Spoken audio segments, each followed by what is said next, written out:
أعوذ بالله من الشيطان الرجيم. بسم الله الرحمن الرحيم.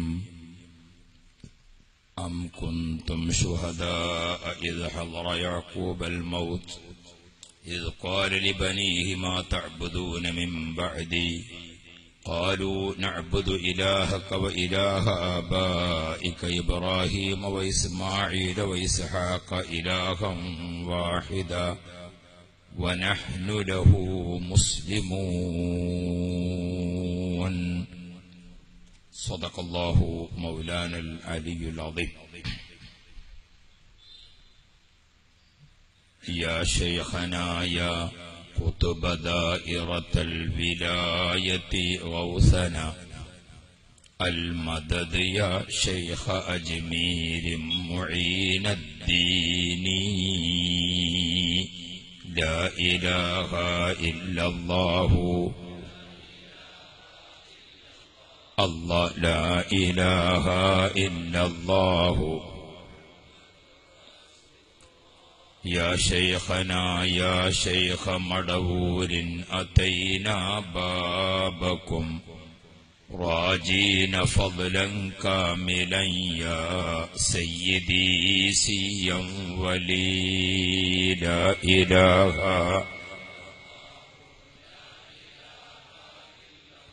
الله لا إله إلا الله محمد رسول الله. عليها نحيا وعليها نموت وعليها نبعث إن شاء الله. الصلاة والسلام عليك يا سيدنا يا رسول الله. خذ بأيدينا قلت حيلتنا أدركنا. ബഹുമാനികളെ, സാദാത്യങ്ങളും ഉലമാക്കളും ഉമറാക്കളും അഹ്ലുസുന്നത്ത് വൽ ജമാഅത്തിന്റെ കർമ്മധീരരായ പ്രവർത്തകരും സ്നേഹനിധികളായ ഉമ്മപങ്ങന്മാർക്ക് പുറമെ മുതഅല്ലിമീങ്ങളും മുഅല്ലിം സുഹൃത്തുക്കളുമെല്ലാം നിറഞ്ഞ ഒരു പുണ്യ സദസ്സ്. ഇതിന്റെ എത്രയോ ഇരട്ടി മലക്കുകളെ കൊണ്ട് അനുഗ്രഹീതമായ സഭ അല്ലാഹു നമ്മിൽ നിന്ന് കബൂൽ ചെയ്യുമാറാവട്ടെ. ഈ സഭയിൽ ഒത്തുചേർന്ന നമ്മുടെ ഹൃദയം ദാഹിച്ച അഹ്ലുസുന്ന വൽ ജമാഅയുടെ ആദർശത്തിന്റെ ഏതാനും ഭാഗങ്ങൾ SYSന്റെ സമുന്നതരായ കാര്യദർശികളിൽ ഒരാളായ സ്നേഹിതൻ റഹ്മത്തുള്ള സഖാഫി വളരെ ലളിതമായി എല്ലാവർക്കും മനസ്സിലാകുന്ന രൂപത്തിൽ നമുക്കൊരു ക്ലാസ് എടുത്തു തന്നിട്ടുണ്ട്. അദ്ദേഹത്തിൽ നിന്നും നമ്മിൽ നിന്നും അള്ളാഹു അത് സ്വീകരിക്കുമാറാവട്ടെ. നാം ഒരുമിച്ചു കൂടിയ ഈ സമ്മേളനം നടത്തുന്ന പ്രദേശം, ഞാനിവിടെ അല്പം നേരത്തെ എത്തിയപ്പോൾ ഇപ്പൊ ഇവിടെ ജീവിച്ചിരിപ്പുള്ള പ്രായമുള്ള 2-3 ആളുകളെ ലഭിച്ചു. അവരോട് ഈ പ്രദേശം, ഇതിനടുത്ത മഹല്ല്, അടുത്ത മുസ്ലിം ജമാഅത്തുകൾ, അതിനെക്കുറിച്ചൊക്കെ അന്വേഷിച്ചപ്പോൾ പൂർവികരായ മഹാന്മാരായ പണ്ഡിതന്മാരാൽ പരിശുദ്ധ ഇസ്ലാമിന്റെ ആദർശം നിലനിർത്തിപ്പോന്ന പഴമയുടെ തനിമ നിലനിൽക്കുന്നതാണ് ഈ മഹല്ല് ജമാഅത്തുകളെല്ലാം. അതിന്റെ സന്തോഷകരമായിരിക്കുന്ന പെരുമാറ്റങ്ങളും കാഴ്ചയും ഇവിടെ വന്നപ്പോൾ ബോധ്യപ്പെടുകയും ചെയ്തു. അതുകൊണ്ട് പ്രിയപ്പെട്ട സഹോദരങ്ങളെ, അധികം ദീർഘമായി പ്രസംഗിക്കാൻ സമയമില്ല. ചില കാര്യങ്ങൾ മാത്രം നിങ്ങളെ ഓർമ്മപ്പെടുത്തുകയാണ്. അല്ലാഹു ഖൈറായതിനെല്ലാം നമുക്ക് വിജയം നൽകുമാറാവട്ടെ. ലോകത്തിന്റെ ഉടമസ്ഥൻ അല്ലാഹു. ഓരോ സെക്കൻഡിലും കോടിക്കണക്കിന് സൃഷ്ടിപ്പ് നടത്തുന്നുണ്ട്. അക്കൂട്ടത്തിൽ എന്നെയും നിങ്ങളെയും സൃഷ്ടിക്കാൻ തീരുമാനിച്ച റബ്ബ് തആല നാം അപേക്ഷ സമർപ്പിക്കാതെ, നാം ആവശ്യപ്പെടാതെ രണ്ട് അനുഗ്രഹം ഒരുമിച്ച് നൽകിയ ജന്മമാണ് നമുക്ക് നൽകിയത്. ഒന്ന് നമ്മുടെ ജന്മത്തിന് തെരഞ്ഞെടുത്തത് മനുഷ്യ കുടുംബമാണ്. അൽഹംദുലില്ലാഹ്. തൊട്ടാൽ 7 പ്രാവശ്യം അതിലൊരിക്കൽ മണ്ണ് കലക്കി കഴുകേണ്ട പന്നിയുടെയോ പട്ടിയുടെയോ വയറ്റിലായിരുന്നു നമ്മുടെ ജന്മമെങ്കിൽ നമ്മെ മനുഷ്യനാക്കാൻ ആർക്കും സാധ്യമല്ല. ഒരു പാമ്പിന്റെയോ പശുവിന്റെയോ വയറ്റിലായിരുന്നു നമ്മുടെ ജന്മമെങ്കിൽ നമ്മെ മറിച്ച് മനുഷ്യനാക്കാൻ ആർക്കും സാധ്യമല്ല. തൊട്ടാൽ അറക്കുന്നതും അടുത്തിരുന്നാൽ ദുർഗന്ധം വമിക്കുന്നതുമായ ഒരു ജീവിയിലായിരുന്നു നമ്മുടെ ജന്മമെങ്കിൽ അതിനെ മാറ്റിമറിക്കാൻ ആർക്കും സാധ്യമല്ല. ജന്മത്തിൽ കണ്ണിന് കാഴ്ചയില്ലാതെയോ കാതിന് കേൾവിയില്ലാതെയോ നാവിന് സംസാരശേഷിയില്ലാതെയോ ആണെങ്കിൽ അതൊന്നും വീണ്ടെടുക്കാൻ നമുക്ക് കഴിയുമായിരുന്നില്ലല്ലോ. ഓർത്തു നോക്കൂ. അൽഹംദുലില്ലാഹ്, അല്ലാഹു നമുക്ക് നൽകിയത് മനുഷ്യ കുടുംബത്തിന് ജന്മമാണ്. അഥവാ നമ്മുടെ ശരീരത്തിന് അല്ലാഹു ബഹുമാനം നൽകി. 2, മനുഷ്യ കുടുംബത്തിൽ പിറന്നപ്പോൾ തന്നെ സൃഷ്ടാവിനെ ധിക്കരിക്കുന്നവർ, സൃഷ്ടാവിന്റെ ആസ്തിക്യത്തെ വികലമായി വിശ്വസിക്കുന്നവർ, അല്ലാഹുവിനെ നിഷേധിക്കുന്നവർ തുടങ്ങി പലരും മനുഷ്യ കുടുംബത്തിലുണ്ട്. എന്നാൽ എന്റെയും നിങ്ങളെയും ജന്മത്തിന് അല്ലാഹു തെരഞ്ഞെടുത്തത് മുസ്ലിമായ മാതാവിന്റെയും മുസ്ലിമായ പിതാവിന്റെയും സന്താനമായി ഇന്നദ്ദീന ഇൻദല്ലാഹിൽ ഇസ്ലാം, അല്ലാഹുവിന്റെ അടുക്കൽ സ്വീകാര്യയോഗ്യമായി അംഗീകരിക്കപ്പെട്ട ഒരേ ഒരു ദീൻ അത് ഇസ്ലാം മാത്രമാണ് എന്ന് അല്ലാഹുവിനാൽ പ്രഖ്യാപിക്കപ്പെട്ട നബിയുല്ലാഹി ആദം, ഖലീലുല്ലാഹി ഇബ്രാഹിം, കലീമുല്ലാഹി മൂസ, റൂഹുല്ലാഹി ഈസ, അഷ്റഫുൽ വറാ മുഹമ്മദ് മുസ്തഫ 1,24,000 2,24,000 വരുന്ന അല്ലാഹുവിന്റെ ഇഷ്ടദാസന്മാരായ അമ്പിയാക്കൾ ജീവിച്ച ഇസ്ലാമിക തറവാടാണ് നമ്മുടെ ജന്മത്തിന് അല്ലാഹു തആല തെരഞ്ഞെടുത്തത്. അൽഹംദുലില്ലാഹി സുമ്മ അൽഹംദുലില്ലാഹ്. മാത്രമല്ല, മുത്തുനബിയിൽ വിശ്വാസമർപ്പിച്ച് ഹബീബിന്റെ കൂടെ ജീവിക്കാൻ ഭാഗ്യം ലഭിച്ചിരിക്കുന്ന സ്വഹാബാക്കളുടെ എണ്ണം കിതാബുകൾ വ്യത്യസ്തമായി കാണാം. മവാഹിബുൽ ലദുന്നിയ എന്ന ചരിത്ര ഗ്രന്ഥത്തിന്റെ 2ാം വാള്യത്തിൽ കാണാം, ഹജ്ജത്തുൽ വിദാഇന് മുത്തുനബി പുറപ്പെട്ടപ്പോൾ മദീനയിൽ റസൂലുള്ളാഹിയുടെ കൂടെ വന്നത് 1,24,000 സ്വഹാബ. ആ വിളംബരം കേട്ട് പല ഭാഗങ്ങളിൽ താമസിക്കുന്ന സ്വഹാബാക്കളെല്ലാം ഒഴുകി. അതൊരു 15,000 സ്വഹാബാക്കൾ. 1,40,000 സ്വഹാബാക്കളാണ് അറഫയിലെ ജബലുർ റഹ്മയുടെ പരിസരം ഒരുമിച്ച് കൂടിയത്. ആ 1,40,000 സ്വഹാബാക്കൾ ജീവിച്ച ഇസ്ലാമിക തറവാട്ടിലെ ജന്മമാണ് അല്ലാഹു നമുക്ക് നൽകിയത്. അൽഹംദുലില്ലാഹ്. ആ സ്വഹാബാക്കൾക്ക് ശേഷം ഈ ഉമ്മത്ത് എവിടെ വെച്ച് പേര് പ്രഖ്യാപിച്ചാലും സിന്ദാബാദ് എന്ന് ഹൃദയത്തിന്റെ അടിത്തട്ടിൽ നിന്ന് പറയുന്ന അൽ അഇമ്മത്തുൽ അർബഅ, 4 ഇമാമുകൾ, ഇമാമുന ശാഫിഈ റളിയല്ലാഹു അൻഹു, ഇമാം അബൂ ഹനീഫ റളിയല്ലാഹു അൻഹു, ഇമാം മാലിക് റളിയല്ലാഹു അൻഹു, ഇമാം അഹ്മദ് ബിൻ ഹംബൽ റളിയല്ലാഹു അൻഹും അജ്മഈൻ. ആ 4 അഇമ്മത്തുൽ അർബഅ അവർ ജീവിച്ച ഇസ്ലാമിക തറവാട്.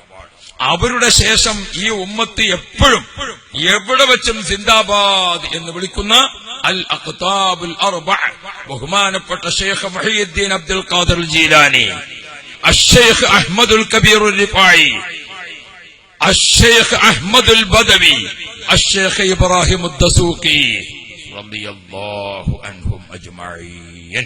കോടിക്കണക്കായ അല്ലാഹ് അല്ലാഹ് അല്ലാഹ് എന്ന് ഹൃദയം അറിഞ്ഞ് വിശ്വസിച്ചുകൊണ്ട് ഉരുവിട്ടുകൊണ്ടിരിക്കുന്ന, ലോകത്ത് അല്ലാഹു തആല ഏറ്റവും കൂടുതൽ ആദരിച്ച് ബഹുമാനിച്ച ഇസ്ലാമിക തറവാട്ടിലാണ് നമ്മുടെ ജന്മം. അപ്പോൾ ജന്മം കൊണ്ട് അല്ലാഹു തആല നമ്മുടെ ശരീരത്തെ ബഹുമാനിച്ചു, മനുഷ്യരാക്കി. നമ്മുടെ ആത്മാവിനെ ബഹുമാനിച്ചു, മുസ്ലിംകളായി. ഉള്ളും പുറവും പരിശുദ്ധമായ ഒരു ജന്മം, ഐഹികവും പാരത്രികവുമായ നേട്ടം അള്ളാഹുവിന്റെ പൊരുത്തത്തിൽ നേടിയെടുക്കാവുന്ന ഒരു ജന്മം. ഈ ജന്മം കൊണ്ട് അനുഗ്രഹം ലഭിച്ചിരിക്കുന്ന മുത്ത് മുഅ്മിനുകളെ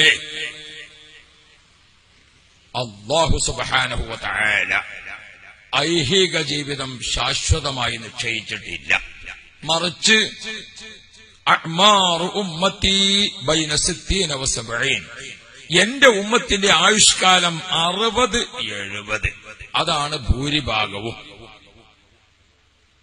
ആ കാലയളവിനുള്ളിൽ ഈ ലോകത്തോട് എപ്പോഴും വിട പറയാം. ഇപ്പൊ ലോകത്ത് ജീവിച്ചിരിക്കുന്ന ഏറ്റവും പ്രായമുള്ള ആൾ 116 വയസ്സാണ്. അദ്ദേഹത്തിന്റെ ഭാര്യക്ക് 107 വയസ്സാണ്. ഇന്ന് ലോകത്ത് ഏറ്റവും കൂടുതൽ പ്രായമുള്ള ആൾ സ്ത്രീയും പുരുഷനും അവർ രണ്ടുപേരുമാണ്. പ്രിയപ്പെട്ട സഹോദരങ്ങളെ, നമുക്കും എപ്പോൾ എവിടെ വച്ച് എങ്ങനെയാണ് മരണം അതറിയുകയില്ല. അൽ മൗതു യഅതി ബഗ്തതൻ വൽ ഖബറു സുന്ദൂഖുൽ അമൽ. മരണത്തിന് രാപ്പകലില്ല, മരണത്തിന് ആണും പെണ്ണുമില്ല, മരണത്തിന് ശൈശവവും ബാല്യവുമില്ല, മരണത്തിന് വാർദ്ധക്യവും അതുപോലെ തന്നെ യുവത്വവുമില്ല, മരണത്തിന് അങ്ങനെയുള്ള ആരോഗ്യവും അനാരോഗ്യവുമില്ല, മരണത്തിന് സയ്യിദും സാധാരണക്കാരനുമില്ല, മരണത്തിന് മുതലാളിയും തൊഴിലാളിയുമില്ല. എവിടെ വെച്ചും എപ്പോഴും മരിക്കാം. എന്നാൽ ആ മരണം സംഭവിക്കുമ്പോൾ നാം മുസ്ലിമാണോ? ആ മരണം സംഭവിക്കുമ്പോൾ ജന്മം കൊണ്ട് അനുഗ്രഹീതമായ മനുഷ്യ കുടുംബത്തിന്റെയും ജന്മം കൊണ്ട് അനുഗ്രഹീതമായ ഇസ്ലാമിക തറവാടിന്റെയും അന്തസ് കാത്തു സൂക്ഷിച്ചുകൊണ്ട് ജീവിച്ച മരണമാണോ? എങ്കിൽ മാത്രമേ അല്ലാഹുവിന്റെ അടുക്കൽ നമുക്ക് വിജയം ഉണ്ടാവുകയുള്ളൂ. ഒരു നിധി വേഗത്തിൽ മനസ്സിലാക്കാൻ പറയാം. 100 പവൻ സൂക്ഷിച്ചു വച്ചിരിക്കുന്ന ഒരു പെട്ടി നമ്മുടെ കയ്യിൽ തന്നു. അമാനത്തായി തന്നിരിക്കുന്ന സാധനം അത് ഉടമസ്ഥൻ തിരിച്ചു ചോദിക്കുമ്പോൾ ആ 100 പവനോട് കൂടെ അത് തിരിച്ചേൽപ്പിക്കണം. ഇടയ്ക്ക് നമ്മുടെ കയ്യിൽ നിന്ന് ആ പെട്ടിയിലെ ആഭരണം നഷ്ടപ്പെട്ടു, എന്നിട്ട് കാലിപ്പെട്ടി മാത്രമാണ്. ഉടമസ്ഥൻ വന്ന് ചോദിച്ചപ്പോൾ നാം പറയുന്നു, ആഭരണം നഷ്ടപ്പെട്ടിട്ടുണ്ട്, നിങ്ങൾക്ക് പെട്ടി തിരിച്ചു തരാം. ആ ആഭരണവും പെട്ടിയും നിങ്ങളുടേതാണെന്ന് കരുതിക്കോ. ആഭരണം പോയി പെട്ടി മാത്രം തിരിച്ചേൽപ്പിച്ചാൽ എന്തായിരിക്കും നിങ്ങളവസ്ഥ? അവിടുത്തെ ഒരു വികാരം, അവിടെ നമുക്കുണ്ടാകുന്ന മനസ്സിന്റെ ഒരു പരിവർത്തനം, അവിടെ നമുക്കുണ്ടാകുന്ന പെട്ടെന്നുണ്ടാകുന്ന ഒരു എടുത്തുചാട്ടം, അതിൽ നമുക്കുണ്ടാകുന്ന ഒരു ദേഷ്യം. ആഭരണം നഷ്ടപ്പെട്ട കാലിപ്പെട്ടി കിട്ടുമ്പോൾ അത് എടുത്തിട്ട് തന്നവന്റെ മുഖത്തേക്കൊരു ഏറ് അല്ലേ? എങ്കിൽ ഉടമസ്ഥനായ റബ്ബ് ഈ ശരീരത്തിന് പുറത്തൊരു തൊലി, ആ തൊലി പൂട്ടിയിട്ടിരിക്കുന്ന ആ തൊലി ഒരു വീട്ടിൽ ആഭരണം എങ്ങനെയാണ്? വീടിനൊരു ഗേറ്റ് കണ്ടില്ലേ? ഇതിനൊരു ഗേറ്റ്, ആ ഗേറ്റിനൊരു വാതിൽ, അത് തുറന്ന് അകത്ത് ചെല്ലുമ്പോൾ വീട്ടിനൊരു മെയിൻ ഡോറ്, അത് കടന്ന് അകത്ത് ചെല്ലുമ്പോൾ ബെഡ്റൂമിനൊരു ഡോറ്, അത് കടന്ന് അകത്ത് ചെല്ലുമ്പോൾ ആ ബെഡ്റൂമിൽ വെച്ചിരിക്കുന്ന അലമാരിക്കൊരു ഡോറ്, ആ അലമാരി തുറന്നാൽ അതിനകത്തൊരു ചെറിയൊരു സെൽഫ്, അതിനൊരു പൂട്ട്. എത്ര പൂട്ടാണ്? അതിനകത്താണ് ആഭരണം വെച്ചിരിക്കുന്നത്. എങ്കിൽ നമ്മുടെ ശരീരമാകുന്ന പെട്ടി, അതിനൊരു ചുറ്റുമതില്, അതാണ് തൊലി, അതിനൊരു ചുമര്, അതാണ് മാംസം, അതിനകത്തൊരു എല്ല്, അതാണ് വേറെ ഡോറ്, അതിനകത്ത് കുറെ നമ്മുടെ ലിവർ അവയവങ്ങളൊക്കെ അതിനകത്ത്, അതിന്റെ ഉള്ളിൽ സൂക്ഷിച്ചു വെച്ചിരിക്കുന്ന ഒരു പ്രത്യേക സെൽഫ്, അതാണ് കൽബ്. ആ കൽബിൽ പൂട്ടിവെച്ചിരിക്കുന്ന ഒരു നിധി, അതാണ് എളമരം സഖാഫി ഉസ്താദ് പറഞ്ഞത്, ലാ ഇലാഹ ഇല്ലല്ലാഹ് മുഹമ്മദുർ റസൂലുള്ളാഹ്. ലാ ഇലാഹ ഇല്ലല്ലാഹ് അത് 12 അക്ഷരങ്ങളാണ്. മുഹമ്മദുർ റസൂലുള്ളാഹ് അത് 12 അക്ഷരങ്ങളാണ്. ഈ 24 ഹറഫുകളെ കൊണ്ട് പൂർത്തീകരിക്കപ്പെട്ട തൗഹീദ്, ആ 24 ഹറഫുകളെ കൊണ്ട് പൂർത്തീകരിക്കപ്പെട്ട വിശ്വാസം, ആദർശം എല്ലാം ഓർക്കണം. ലാ ഇലാഹ ഇല്ലല്ലാഹ് മുഹമ്മദുർ റസൂലുള്ളാഹ്. സൂര്യനെ നിയന്ത്രിക്കുന്നത് അതാണ്, ചന്ദ്രനെ നിയന്ത്രിക്കുന്നത് അതാണ്, വായു നിയന്ത്രിക്കുന്നത് അതാണ്, സമുദ്രത്തെ നിയന്ത്രിക്കുന്നത് അതാണ്.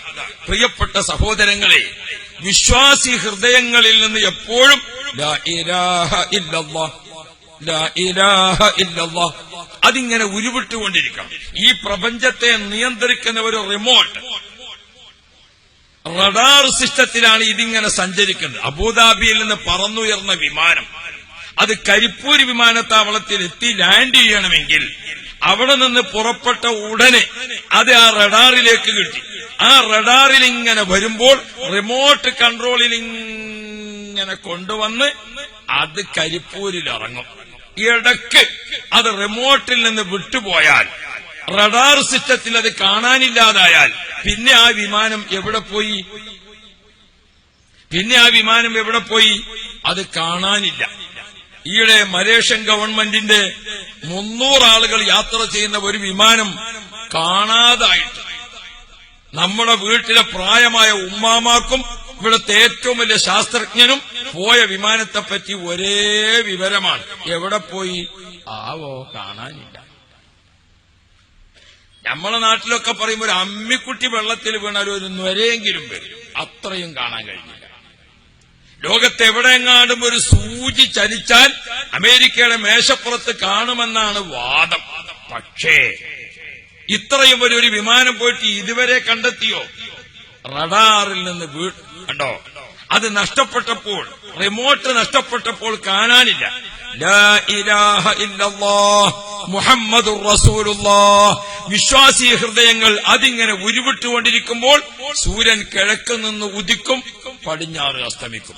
വീണ്ടും കിഴക്കിലേക്ക് അതിനെ കൊണ്ടുവരും, വീണ്ടും പടിഞ്ഞാറ് അസ്തമിക്കും. വീണ്ടും കിഴക്കിലേക്ക് കൊണ്ടുവരും, അത് അസ്തമിക്കും. ഇവിടെ ഓരോന്നും അതേ രൂപത്തിൽ ചലിക്കും. മറിച്ച് ആരും ലാ ഇലാഹ ഇല്ലല്ലാഹ് എന്ന് പറയുന്നവരില്ലാതെ വന്നാൽ, അല്ലാഹ് അല്ലാഹ് എന്ന് ഉച്ചരിക്കുന്ന ആരുമില്ലാതെ വന്നാൽ റിമോട്ടിൽ നിന്ന് സൂര്യൻ മറയും.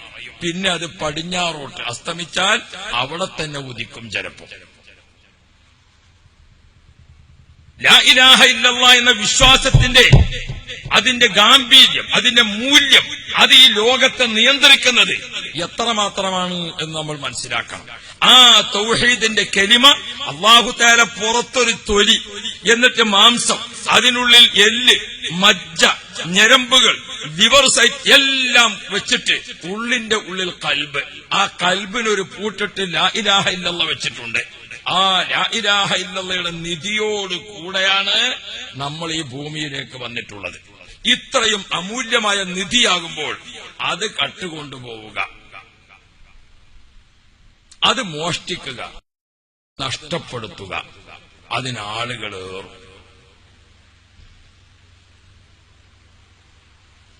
ഇതുകൊണ്ടാണ് വിശുദ്ധ ഖുർആൻ ഓർമ്മപ്പെടുന്നത്, യാ അയ്യുഹല്ലദീന ആമനു, നിധിയുടെ സൂക്ഷിപ്പുകാരെ, ഇത്തഖുല്ലാഹ ഹഖ്ക തുഖാത്തി, നിങ്ങളെ കയ്യിൽ ഏൽപ്പിക്കപ്പെട്ടിരിക്കുന്ന നിധിയുടെ മൂല്യം മനസ്സിലാക്കി നിങ്ങൾ ആ നിധിക്ക് കാവൽക്കാരാവണം. വലാ തമൂതുന്ന ഇല്ലാ വഅൻതും മുസ്ലിമൂൻ, നിധി നഷ്ടപ്പെട്ട് കാലിപ്പെട്ടിയായി ഇങ്ങോട്ട് വരരുത് കേട്ടോ. സയ്യിദുനാ മലക്ക് അസ്റായീൽ അലൈഹിസ്സലാം റൂഹ് പിടിക്കുക എന്ന് പറഞ്ഞാൽ നിധി കൊണ്ടുപോകാൻ വേണ്ടി വരികയാണ്. വന്നു നോക്കുമ്പോൾ നിധി കള്ളം കൊണ്ടുപോയിട്ടുണ്ട്. കളവ് നടത്തുന്ന ആളുകൾക്കൊക്കെ ഇഖ്ലാസ് ഉണ്ടായിക്കൊള്ളുന്നില്ല. ഉണ്ടോ? മുമ്പൊരു കള്ളനുണ്ടായിരുന്നു, മണിയറ കള്ളൻ ഹബീബ് കോയ. അയാൾ 100 പവനിൽ താഴെയുള്ള മണിയറയിൽ കക്കാൻ പോകാറില്ല. അല്ല, അവനാ ചെയ്യുന്ന കാര്യത്തിൽ ഒരു ഇഖ്ലാസ് എന്ന് പറയാം. 5 പവനും 10 പവനൊന്നും അയാൾ കക്കൂല. ഒന്ന്. രണ്ടാമത്തത്, അയാൾ 100 പവൻ കട്ടാൽ ഒരു സ്വാലിഹായ അമൽ അയാൾ ചെയ്യും. അതെന്താ? 25 പവൻ പാവപ്പെട്ടവർക്ക് കൊടുക്കും. അല്ല, കള്ള് കുടിക്കുകയാണെങ്കിലും ബിസ്മി ചൊല്ലിയിട്ട് കുടിക്കാന്നുള്ള രീതിയിലാണ് മൂപ്പരുടെ മതം. ഹബീബ് കോയ എന്ന അയാളെ പേര്. കോയാന്ന് കേൾക്കുമ്പോഴേക്കിനി തങ്ങളാണോ എന്ന് വിചാരിക്കണ്ട. ചില നാട്ടില് ഉച്ചക്ക് പ്രസവിച്ച ഹുസൈൻ കോയ, അസർക്ക് പ്രസവിച്ച ഹസൻ കോയ, മഗ്‌രിബിക്ക് പ്രസവിച്ച മൊയ്തീൻ കോയ. അപ്പൊ ഇത് ഒന്നും ഒക്കത്ത് ഒത്തു വന്നില്ലെങ്കിലോ എന്ന് വെച്ചാൽ അതാണ് വീരാങ്കോയാന്ന് പറഞ്ഞത്. അപ്പോ എന്ന പോലെ ഉണ്ടാകും ചിലത്. അപ്പൊ ഞാൻ പറയുന്നത്, കോയാന്ന് കേട്ടപ്പോഴൊക്കെ തങ്ങൾ അങ്ങനെ ഉണ്ടാകുമെന്ന് ആരും വിചാരിക്കണ്ട. ഹബീബായ മുഹമ്മദ് മുസ്തഫ മുത്തുനബി സല്ലല്ലാഹു അലൈഹി വസല്ലമ തങ്ങൾ പഠിപ്പിക്കുന്ന കാര്യം നമ്മൾ പ്രത്യേകിച്ച് മനസ്സിലാക്കണം. ലാ ഇലാഹ ഇല്ലല്ലാഹ് എന്ന നിധി അത് നമ്മുടെ കയ്യിൽ സൂക്ഷിക്കാൻ തന്ന മുതലാ. റബ്ബ് പറയുന്നു, നിങ്ങൾ ആവശ്യപ്പെട്ടിട്ട് തന്നതല്ല, നിങ്ങളെ ഞാൻ ആദരിച്ചു തന്നതാണ്. ലോകത്ത് കോടാനക്കോടി സൃഷ്ടിപ്പ് നടക്കുമ്പോൾ എനിക്കും നിങ്ങൾക്കും റബ്ബ് തന്ന ആദരവ് എന്താണെന്നറിയോ? അല്ലാ എന്ന് കേട്ടുകൊണ്ട് ജനിക്കാൻ. അതാണ് നമ്മുടെ ബഹുമാനം. നമുക്ക് കിട്ടിയിരിക്കുന്ന ബഹുമാനം എന്താണെന്നറിയോ? ഭൂമിയിൽ നിന്ന് നമ്മുടെ ആമാശയത്തിലേക്ക് ആദ്യത്തെ ഭക്ഷണം. ആ ഭക്ഷണം എന്താണ്? ഒരു സ്വാലിഹായ മനുഷ്യന്റെ വായിലിട്ട് കടിച്ച് ചവച്ച് പാകപ്പെടുത്തിയിരിക്കുന്ന ഉമിനീര് കലർന്ന കാരക്കയാണ് നമ്മുടെ വായിലേക്ക് വരുന്നത്. എന്തിനാണത് സ്വാലിഹായ മനുഷ്യൻ കടിച്ച് ചവച്ചത്? സ്വാലിഹായ മനുഷ്യന്റെ നാവ് എപ്പോഴും അല്ലാഹ്, ഖുൽ ഹുവല്ലാഹ്, സ്വല്ലല്ലാഹ്, ലാ ഇലാഹ ഇല്ലല്ലാഹ്, അസ്തഗ്ഫിറുല്ലാഹ്, അല്ലാഹ് അല്ലാഹ് അല്ലാഹ്. സൂര്യനെയും ചന്ദ്രനെയും നിയന്ത്രിക്കുന്ന, വായുവിനെയും വെള്ളത്തെയും നിയന്ത്രിക്കുന്ന, ആകാശത്തെയും ഭൂമിയെയും നിയന്ത്രിക്കുന്ന, എന്നെയും നിങ്ങളെയും നിയന്ത്രിക്കുന്ന ആ ഉടമസ്ഥന്റെ വിശ്വാസത്തിന്റെ ഭാഗമായുള്ള അല്ലാഹ് അല്ലാഹ്. ആ ഉമിനീര് കലർന്ന നീരാണ് നമ്മുടെ ആമാശയത്തിൽ ആദ്യം കിട്ടിയിരിക്കുന്നത്. അല്ലാഹ് ബഹുമാനിച്ചതാണ്. ഉമ്മയുടെ മുലപ്പാൽ നമ്മുടെ വായിലേക്ക് ആദ്യമായി ആ മുലക്കണ്ണ് വെച്ച് തന്നപ്പോൾ ബിസ്മില്ലാഹ്, അള്ളാഹുവിന്റെ പേരോടുകൂടെയാണ് നമുക്കത് കിട്ടിയിട്ടുള്ളത്. ഭൂമിയിൽ നിന്ന് നാം കഴിച്ചിരിക്കുന്ന ഭക്ഷണം ബിസ്മില്ലാഹ് അത് ചേർത്തുകൊണ്ടാണ് കിട്ടിയിട്ടുള്ളത്. ഉമ്മ മുലപ്പാൽ തന്നുകൊണ്ട് നമ്മൾ താരാട്ട് പാട്ടി ഉറക്കുമ്പോൾ ലാ ഇലാഹ ഇല്ലല്ലാഹു, ലാ ഇലാഹ ഇല്ലല്ലാഹ് മുലപ്പാലിലൂടെ നമ്മുടെ ഹൃദയാന്തർഭാഗത്തേക്ക് കിട്ടിയത്. ഓ പ്രിയപ്പെട്ടവരെ, അള്ളാഹു ആകുന്ന ഉടമസ്ഥൻ ഇത്രയധികം ആദരിച്ചും ആധികാരികതയിലും നമുക്ക് തന്നിരിക്കുന്ന തൗഹീദിന്റെ കലിമ, അത് അസ്റായിൽ അലൈഹിസ്സലാം വരുമ്പോൾ അത് മലിനമാവുകയോ അത് കളങ്കമാവുകയോ അത് മാലിന്യം കലർന്നതാവുകയോ അത് തുരുമ്പ് പിടിക്കുകയോ അത് നശിച്ചു പോവുകയോ ചെയ്ത് അസ്റായിൽ അലൈഹിസ്സലാം വരുമ്പോൾ ആ തൗഹീദിന്റെ കലിമയുടെ 24 കാരറ്റ് നഷ്ടപ്പെട്ടിട്ടുണ്ടെങ്കിൽ കാലിപ്പെട്ടിയാകുന്ന നമ്മുടെ ശരീരം ഖബറിലേക്ക് കൊണ്ടുപോകുമ്പോൾ കിട്ടാവുന്ന വിഷയത്തെപ്പറ്റിയാണ് നാം എപ്പോഴും ഖബറിന്റെ ഫിത്ന എന്ന് പറയുന്നത്. ഖബറിന്റെ ഫിത്ന വേറെ, ഖബറിന്റെ അദാബ് വേറെ. ആ ഖബറിന്റെ ഫിത്നയിലേക്ക് നമ്മെ വലിച്ചെറിയപ്പെടുന്നതിൽ നമുക്ക് നല്ല പോലെ ഭയമുണ്ടാവണം. അതുകൊണ്ടാണ് അല്ലാഹു ആകുന്ന ഉടമസ്ഥൻ തന്നെ, പ്രിയപ്പെട്ട മുഅ്മിനീങ്ങളെ, ആ തൗഹീദിന്റെ കലിമ നാം എങ്ങനെ വിശ്വസിക്കണം, എങ്ങനെ കാത്തു സൂക്ഷിക്കണം.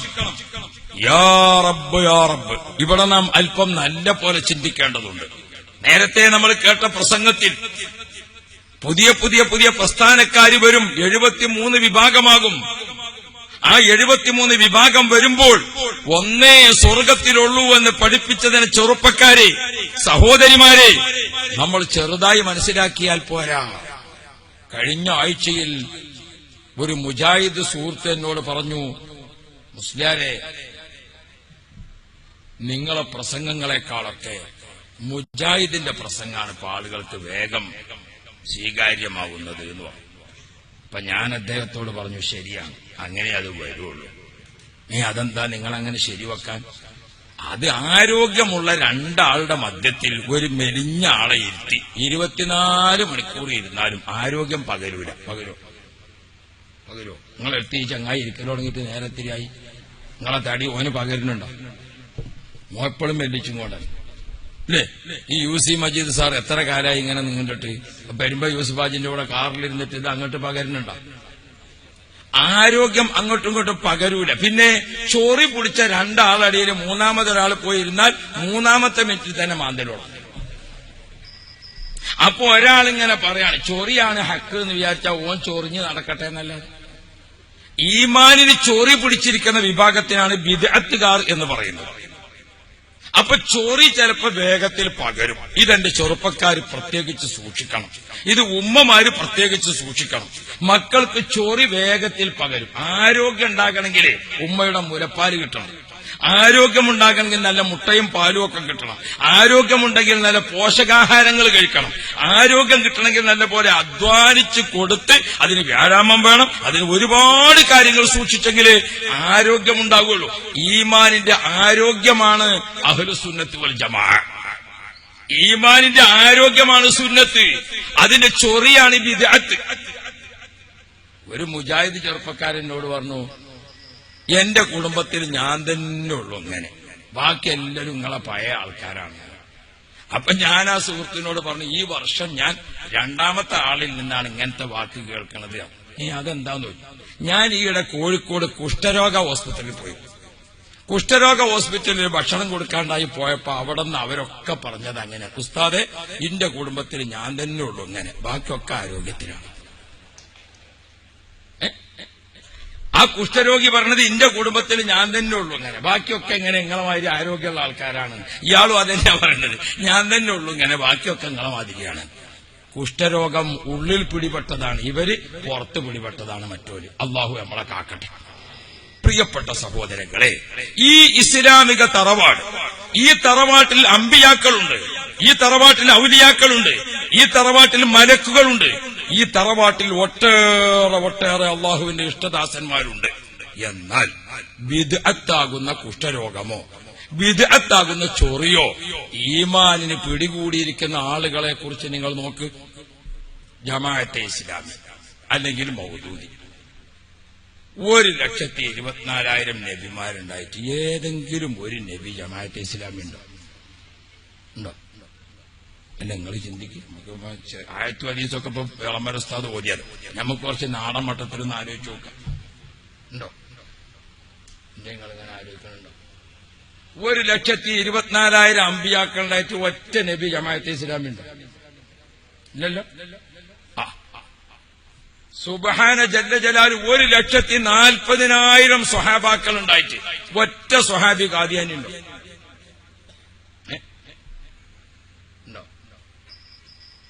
കോടാനക്കോടി ഔലിയാക്കളും മഹാന്മാരും ഉണ്ടായിട്ട് ഒരൊറ്റൊന്ന് വഹാബി ഉണ്ടോ?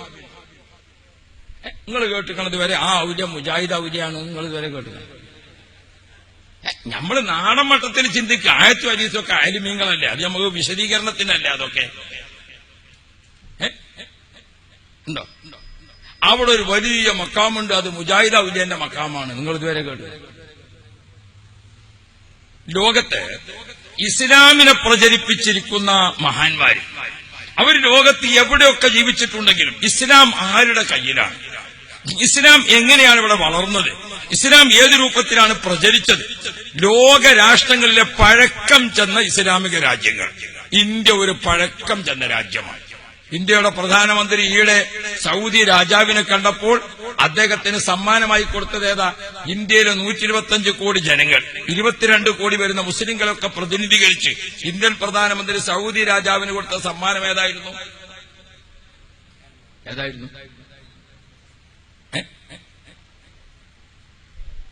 ഇന്ത്യ മഹാരാജ്യത്തെ ആദ്യത്തെ മുസ്ലിം പള്ളി.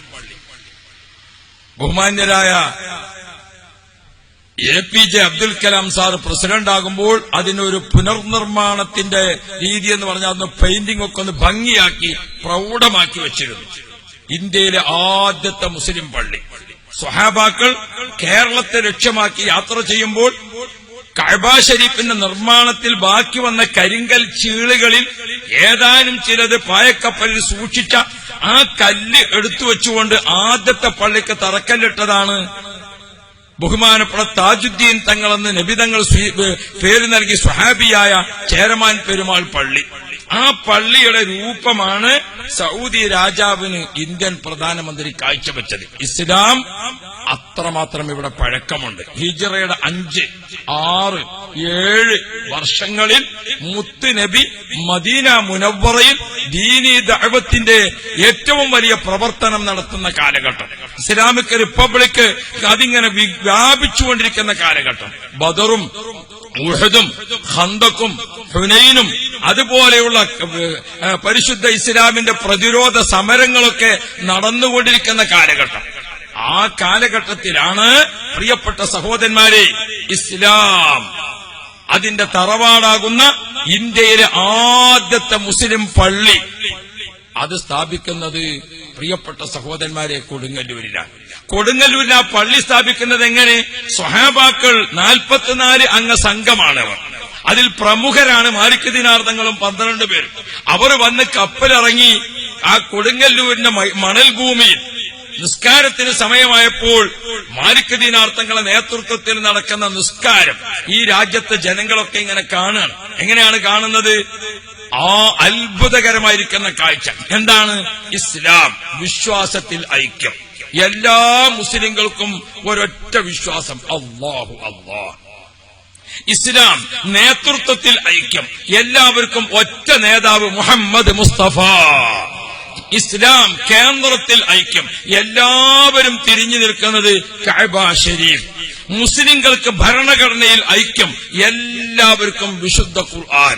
മുസ്ലിംകൾക്ക് ആരാധനയ്ക്ക് ഔദ്യോഗികമായി ഉപയോഗിക്കേണ്ട ഭാഷ ഐക്യം, എല്ലാവരും പറയുന്നത് അല്ലാഹു അക്ബർ, എല്ലാവരും പറയുന്നത് അറബിയിൽ മാത്രം. മുസ്ലിംകൾക്ക് എല്ലാ ആരാധനകളിലും ഐക്യരൂപം. അമേരിക്കയിൽ നമ്മൾ ചെന്നപ്പോൾ അല്ലാഹു അക്ബർ ബാങ്ക് കേട്ടാൽ ഉറപ്പായി ഞാനുമായി വിശ്വാസത്തിലും കേന്ദ്രത്തിലും നേതൃത്വത്തിലും ഭരണഘടനയിലും ഭാഷയിലും ആരാധനയിലും ഐക്യമുള്ള ആളുകൾ ഇവിടെയുമുണ്ട്. അമേരിക്കയിലെ പള്ളിയൊക്കെ നിസ്കരിക്കാൻ വേണ്ടി പോകുമ്പോൾ ബേജാറുണ്ടോ? മറച്ചോനെ, ഇവിടെ അമേരിക്കയാണ് റുക്കുഴ ഇങ്ങനെ ഇങ്ങോട്ടൊക്കെയാണാവോന്ന് അങ്ങനെ ബേജാറാകേണ്ട വല്ല വിഷയമുണ്ടോ? ഉണ്ടോ? ആരാധനയിൽ ഐക്യം എല്ലാറ്റിലും. അതാണ് ശ്രീമാൻ വെള്ളത്തോൾ അദ്ദേഹത്തിന്റെ കവിതയിൽ പറഞ്ഞത്. കൊടുങ്ങല്ലൂർ കടപ്പുറത്ത് ആ മുസ്ലിമീങ്ങൾ വന്നിട്ട് അവർ ഒരുമിച്ച് നിസ്കരിക്കാൻ വേണ്ടി നിൽക്കുമ്പോൾ ഒട്ടു നമിക്കുന്നു ചിട്ട തെറ്റാതിവർ, ചിത്തം നമിക്കുന്ന കൃത്യം ഇതല്ലോ. മുസ്ലിമീങ്ങളെല്ലാം നിസ്കരിക്കാൻ വേണ്ടി അല്ലാഹു അക്ബർ ലീഡർ അങ്ങ് പ്രഖ്യാപിച്ചു. അപ്പൊ പുറകിൽ നിൽക്കുന്ന എല്ലാവരും അല്ലാഹു അക്ബർ. എന്തൊരു കാഴ്ചയാണത് പ്രിയപ്പെട്ട മുഅ്മിനീങ്ങളെ! അങ്ങനെ എല്ലാറ്റിലും ഒരു ഐക്യ സ്വഭാവം. എന്നാൽ അടുത്ത കാലത്തായി ആ കൊടുങ്ങല്ലൂർ പള്ളി മുതൽ ഇങ്ങോട്ട് മക്കത്തെ പള്ളി, കൊപ്പിച്ച പള്ളി, മലനാട്ടിൽ ഒരു പള്ളി, മാടായി പള്ളി, കേരളത്തിൽ സ്വഹാബാക്കളാൽ സ്ഥാപിതമായിരിക്കുന്ന, അവർ നിശ്ചയിച്ച കാളിമാരാൽ സ്ഥാപിതമായിരിക്കുന്ന 1 ഡസൻ പള്ളികൾ, അതിലൊക്കെ നിൽക്കുന്ന ആരാധന. അന്ന് കൊടുങ്ങല്ലൂരിലെ പള്ളിയിൽ ജുമുഅ നിസ്കരിച്ചപ്പോൾ അത് വെള്ളിയാഴ്ചയാണ്, അത് ഉച്ച സമയത്താണ്, അത് 2 അറബി ഖുത്ബയോട് കൂടെയാണ്, അത് 2 റക്അത്ത് നിസ്കാരമാണ്, അത് അറബിയിൽ ഓതിക്കൊണ്ടാണ്. അല്ലാഹു റബ്ബി. മോനെ, ഇത് കഴിഞ്ഞിട്ട് കൊടുത്താൽ പോരണം, പോകുന്ന ആളുകൾക്ക് കൊടുക്കാം. ഇത് ഞാൻ പറയലും അതുപോലെ വായിക്കലും കൂടിയാണെങ്കിൽ ഒത്തുപോകൂല. അല്ലാഹു തആല ഖൈർ നൽകുമാറാവട്ടെ. ഹബീബുന മുഹമ്മദ് മുസ്തഫ. ഞാൻ ഓർമ്മപ്പെടുത്തുന്നത് ഹിജ്റ 6-ാം വർഷം നബി സല്ലല്ലാഹു അലൈഹി വസല്ലം തങ്ങൾ മദീനയിലെ പള്ളിയിൽ ജുമുഅ നിസ്കരിക്കുന്നത് വെള്ളിയാഴ്ച, അത് ഉച്ച സമയത്ത്, അത് മിമ്പറിൽ കയറി, അത് ആദ്യം 2 ഖുത്ബ ഓതി, അത് 2 റക്അത്ത് നിസ്കരിച്ചു. യാ റബ്ബ്. അതേപോലെ നിങ്ങൾക്കറിയുമോ, നിങ്ങളുടെ ജില്ലയായ കാസർഗോഡ് ജില്ലയിലെ മാലിക് ദിനാർ പള്ളി സ്വഹാബിയുടെ പേരിലുള്ള പള്ളിയാ. ആ മാലിക് ദിനാർ റളിയല്ലാഹു അൻഹുവിന്റെ പേരിലുള്ള പള്ളിയിൽ കാസർഗോഡ് മുസ്ലിം ജമാഅത്തിന്റെ ഖാളിയായ സുന്നി വചന സംഘത്തിന്റെ മുൻ സംസ്ഥാന അധ്യക്ഷനും സമസ്തയുടെ ആധികാരിക പണ്ഡിതനുമായ ശൈഖുന ഇ കെ ഹസൻ മുസ്ലിയാർ, അല്ലാഹു അവിടുത്തെ ദർജ വർദ്ധിപ്പിച്ചു കൊടുക്കുമാറാവട്ടെ.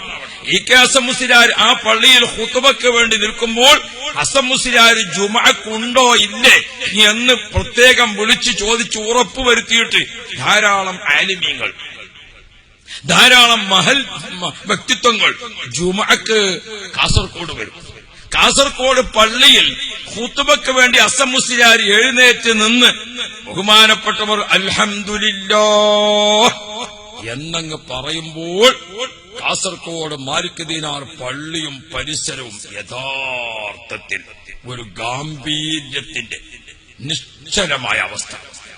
ഒരു സൂചി വീണാൽ എന്ന് നമ്മൾ പറയാറില്ല, ആ ഒരവസ്ഥ പള്ളിയും പരിസരവും. ബഹുമാനപ്പെട്ട ഹസൻ ഉസ്താദ് സ്വല്ലല്ലാഹു അലാ മുഹമ്മദ്. അപ്പോൾ അവിടെ ഹൃദയാന്തർഭാഗത്ത് നിന്ന് വരുന്ന നേതാവിന്റെ പേരിലുള്ള സ്വലാത്ത്, വിശ്വാസം അൽഹംദുലില്ലാഹ്, നേതൃത്വം മുഹമ്മദുർ റസൂലുള്ളാഹ്. ഇനി എല്ലാ ജനങ്ങൾക്കും തഖ്വ കൊണ്ട് വസിയത്ത് ചെയ്ത് ആ ഖുതുബ അങ്ങോട്ട് ആരംഭിക്കുന്ന സമയത്ത് ഹസൻ മുസ്ലിയാർ ഖുതുബ ഓതുന്നത് അറബിയിലാണ്. അവിടെ കൂടി നിൽക്കുന്ന മുഴുവൻ ആളുകളും മലയാളികളാണ്, അല്ലെങ്കിൽ കർണാടകക്കാർ ചേർന്നതാണ്. അവർക്കാർക്കും അറബിയിൽ അത്ര വലിയ പ്രാവീണ്യമൊന്നുമില്ല, അറബി അറിഞ്ഞോളണമെന്നുമില്ല. പക്ഷേ ഹസൻ മുസ്ലിയാർ ഖുതുബ ഇങ്ങോട്ട് ഓതി. ബഹുമാനപ്പെട്ട ഇബ്നു നബാത്തി തങ്ങളുടെ നബാത്തിയ ഖുതുബ ഹസൻ മുസ്ലിയാർ അങ്ങോട്ട് തുടങ്ങിയാൽ ബഹുമാനപ്പെട്ടവർ ഹൃദയത്തിന്റെ അടിത്തട്ടിൽ നിന്നാണ് തഖ്വ കൊണ്ട് വസിയത്ത് ചെയ്യുന്നത്. ആരാണ് ഹസൻ മുസ്ലിയാർ എന്നറിയോ? ബഹുമാനപ്പെട്ടവർ വഫാത്താകുന്നതിന്റെ തൊട്ട് തലേ ദിവസം തന്റെ കൂടെയുള്ള ആളുകളോട് പറഞ്ഞു, എനിക്ക് നിങ്ങളോടൊരു കാര്യം പറയാനുള്ളത്. ഈ മാസത്തിൽ എനിക്ക് 2 റക്അത്ത് റവാത്തിബ് സുന്നത്ത് നഷ്ടപ്പെട്ടിട്ടുണ്ട്. എന്റെ വിഷമം കൊണ്ട് എനിക്കത് നിസ്കരിക്കാൻ കഴിഞ്ഞിട്ടില്ല.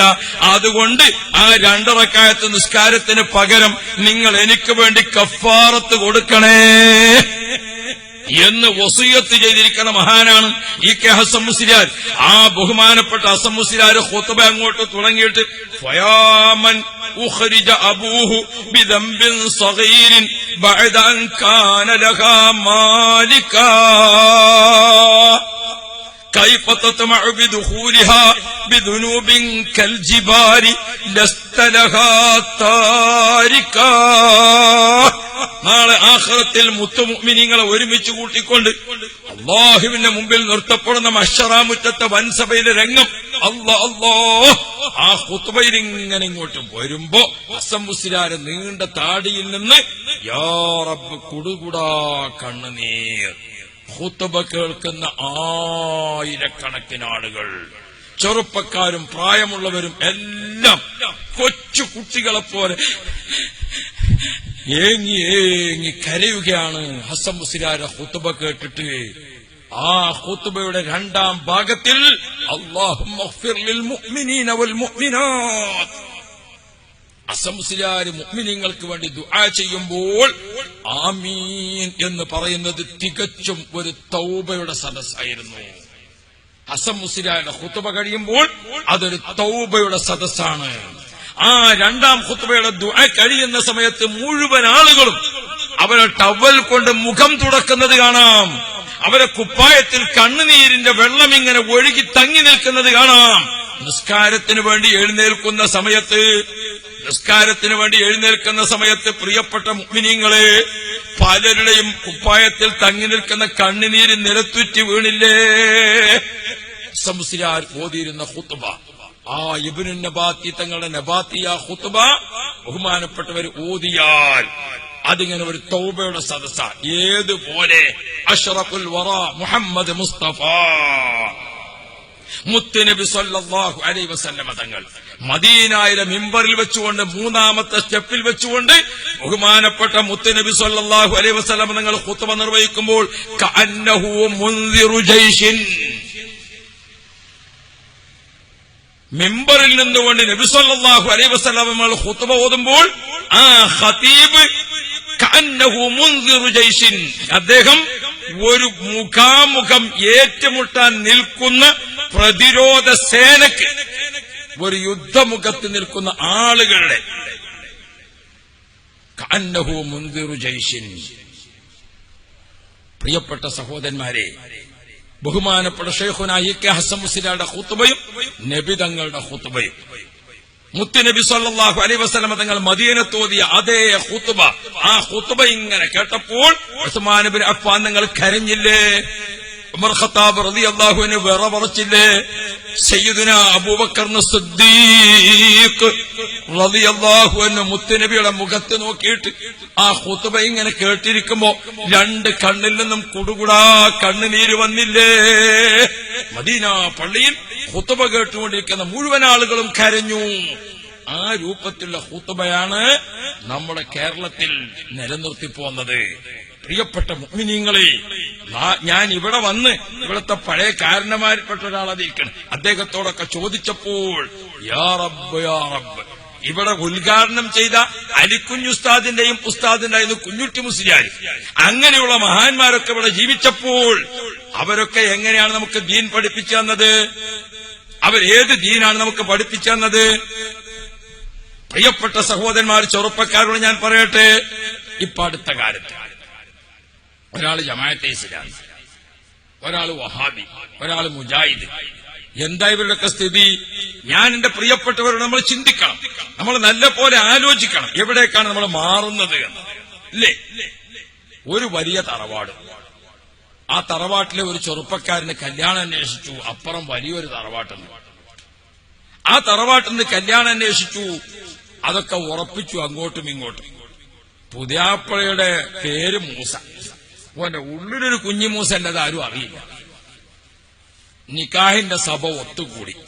മേക്കാളിയുണ്ട്, നിലവിലുള്ള കാളിയുണ്ട്, ഒരുപാട് സയ്യിദന്മാരുണ്ട്, പ്രായമുള്ള തലമുറയുണ്ട്, വലിയ വലിയ ആളുകളുണ്ട്. ഒരു കല്യാണ സദസ്സല്ലേ, അന്യമതത്തിൽപ്പെട്ട അയൽവാസികളുണ്ട്, പല രാഷ്ട്രീയ പ്രസ്ഥാനത്തിന്റെ ആളുകളുണ്ട്. യാ റബ്ബ്, ഇങ്ങനെ ഒരു നിറസഭ വലിയ തറവാട്ടുകാരുടേതല്ലേ. അപ്പോ പുതിയാപ്പള നിക്കാഹിന് വരാതെ ഒരു കുസുകുസു അല്ലതി യുവസ്ബിസു. ആ എഴുത്തുകാൽ തന്നെയാണ് എന്റെ പണി. ഒരു യുവസ്ബിസു ഇങ്ങനെ. അപ്പൊ എന്താ, പുതിയാപ്പള ഇങ്ങോട്ട് നിക്കാഹിന്റെ സഭയ്ക്ക് വരുന്നില്ല. എന്താ പുതിയാപ്പള പറയുന്നത്? പുതിയാപ്പളക്ക് ഒരു വാശി, എനിക്ക് പുതിയ നിക്കാഹ് വേണം. പടച്ചോനെ, സഭ ആകെ ബേജാറായിപ്പോയി. ഇതേതാ പുതിയ നിക്കാഹ്? ഇതെന്താ? അവിടെ കൂടിയിരിക്കുന്ന കണാരനും കുമാരനും ഒക്കെ ചോദിക്കാം, ഇതെന്താ ഇവര് പറയുന്നത്? എത്ര കാലമായി ഞങ്ങൾ ഈ നിക്കാഹിന് കൂടാൻ തുടങ്ങിയിട്ട്? അവിടെ കൂടിയിരിക്കുന്ന കണാരനും കുമാരനും അടക്കം അവരൊക്കെ ചോദിക്കാം, എത്ര കാലമായി നിക്കാഹ് നടക്കാൻ തുടങ്ങിയിട്ട്? ഇതെന്താ ഇപ്പൊ ഒരു പുതിയത്? പുതിയാപ്പളക്ക് പുതിയ നിക്കാഹ് വേണം. പ്രശ്നമായി. അപ്പോ അവിടുത്തെ കാളി ഇടപെട്ടിട്ട് പറഞ്ഞു, മോനെ, നിന്റെ ഉമ്മാനെ നിന്റെ വാപ്പാക്ക് നിക്കാഹ് ചെയ്തു കൊടുത്തത് ഞാനാ. ആ നിക്കാഹ് മതിയോ? അത് പറ്റൂല. അപ്പൊ ഈ മുജാഹിദായ ചെറുപ്പക്കാരൻ വിശ്വസിക്കുന്നത് എന്താ? ബാപ്പാന്റെ ഉമ്മാന്റെ നിക്കാഹ് സഹീഹായിട്ടില്ല, അതുകൊണ്ടല്ലേ എനിക്കത് പറ്റൂല എന്ന് പറഞ്ഞത്. അതോടുകൂടെ സഭയിൽ ബോധ്യപ്പെടുന്നത് എന്താണ്? ഈ പുതിയ പ്രസ്ഥാനം നിക്കാഹിൽ ജനിച്ച പ്രസ്ഥാനമല്ല. ഇനി നമ്മൾ അതിന്റെ അപ്പുറത്തേക്ക് നോക്കിക്കോളി. എന്റെ കുട്ടികൾ ശ്രദ്ധിക്കണം, എന്താണ് നമ്മൾ പറയുന്നത് എന്ന് ഓർക്കണം. അപ്പൊ ഇത് പ്രശ്നമായപ്പോൾ മേക്കാളി ഇടപെട്ടു. പ്രായമുള്ള തലമുറയിലെ വലിയ കാളിയായി, അവിടുത്തെ എല്ലാവരും ആദരിക്കുന്ന ആളാ. മൂപ്പര് വിളിച്ചു, മോനെ. ലുക്മാൻ ഹക്കീം റളിയല്ലാഹു അൻഹു ഉപദേശിക്കാൻ വിളിച്ചപ്പോ യാ ബുനയ്യാന്നാ വിളിച്ചത്, എന്റെ കുഞ്ഞു മോനെ. ആ വലിയ കാളിയാർ വിളിച്ചു, മോനെ വാ. മോനിക്ക് എന്താ പ്രശ്നം? എനിക്ക് പുതിയ നിക്കാഹ് വേണം. മോനെ, നിന്റെ ഉമ്മാമ, ആ ഉമ്മാമാനെ ഉപ്പാപ്പാക്ക് കല്യാണം കഴിച്ചു കൊടുത്തത് ഞാനാ. ആ നിക്കാഹ് ഞാൻ ചെയ്തു തരാം, അത് മോനിക്ക് പോരെ? അത് പറ്റൂല, എനിക്ക് പുതിയ നിക്കാഹ് വേണം. ഉമ്മാമിയും ഉപ്പാപ്പിയും തമ്മിലുള്ള നിക്കാഹും സഹീഹല്ല, വാപ്പി ഉമ്മയും തമ്മിലുള്ള നിക്കാഹും സഹീഹല്ല എന്ന് വിശ്വസിക്കുന്ന ഒരു പുതിയ പാർട്ടി ഞമ്മക്ക് വേണോ? ബാപ്പാന്റെയും മാന്റെയും ബന്ധം, വല്യമാന്റെയും വല്യപ്പാന്റെയും ബന്ധം, അത് സഹീഹല്ലാത്ത നിക്കാഹാണ് എന്ന് വാദിക്കുന്ന ഒരു മുജാഹിദ്, അത് വാദിക്കുന്ന ഒരു വഹാബി, അത് വിശ്വസിക്കുന്ന ഒരു സലഫിസം നമുക്ക് വേണോ കൂട്ടുകാരെ? നമുക്ക് വേണോ മക്കളെ? നമ്മൾ ഈ പുതിയ നിക്കാഹിന് വേണ്ടി പറഞ്ഞപ്പോൾ എന്തിനൊക്കെയാണ് നമ്മൾ നശിപ്പിച്ചത് എന്ന് ഓർക്കണ്ടേ? എത്രമാത്രം മൂല്യങ്ങൾ നമുക്ക് നഷ്ടപ്പെട്ടത് എന്ന് ഓർക്കണ്ടേ? അപ്പം വല്യമ്മയും വല്യപ്പയും നമ്മളെ നിക്കാഹും വേണ്ട, ഉമ്മയും ഉപ്പയും നമ്മളെ നിക്കാഹും വേണ്ട. അപ്പൊ പിന്നെ മറ്റേ തറവാട്ടുകാർ പറഞ്ഞു, അങ്ങനെയാണെങ്കിൽ ഈ സഭയിൽ തന്നെ ഇരുത്താൻ നിന്നെ പറ്റൂല. വല്യമ്മാന്റെയും വല്യപ്പാന്റെയും നിക്കാഹ് ചെയ്യാല്ലെങ്കിൽ പിന്നെ പാപ്പാന്റെയും ഉമ്മാന്റെയും നിക്കാഹ് ചെയ്യാലല്ലോ. സഹീഹല്ലാത്ത നിക്കാഹിൽ ജനിച്ചവർക്ക് തറവാട്ടുകാർ കുട്ടികളെ കെട്ടിച്ചു കൊടുക്കും. അപ്പൊ ഞാൻ എന്റെ ചെറുപ്പക്കാരി മക്കളോട്, ഞാനിപ്പോ കുറച്ചു കാലമായിട്ടുള്ള മുജാഹിദ് ചേർന്നിട്ട് എന്ന് പറയുമ്പോൾ ഏതിലാണ് ചേർന്നത് എന്ന് നിങ്ങൾ ആലോചിച്ചിട്ടുണ്ടോ?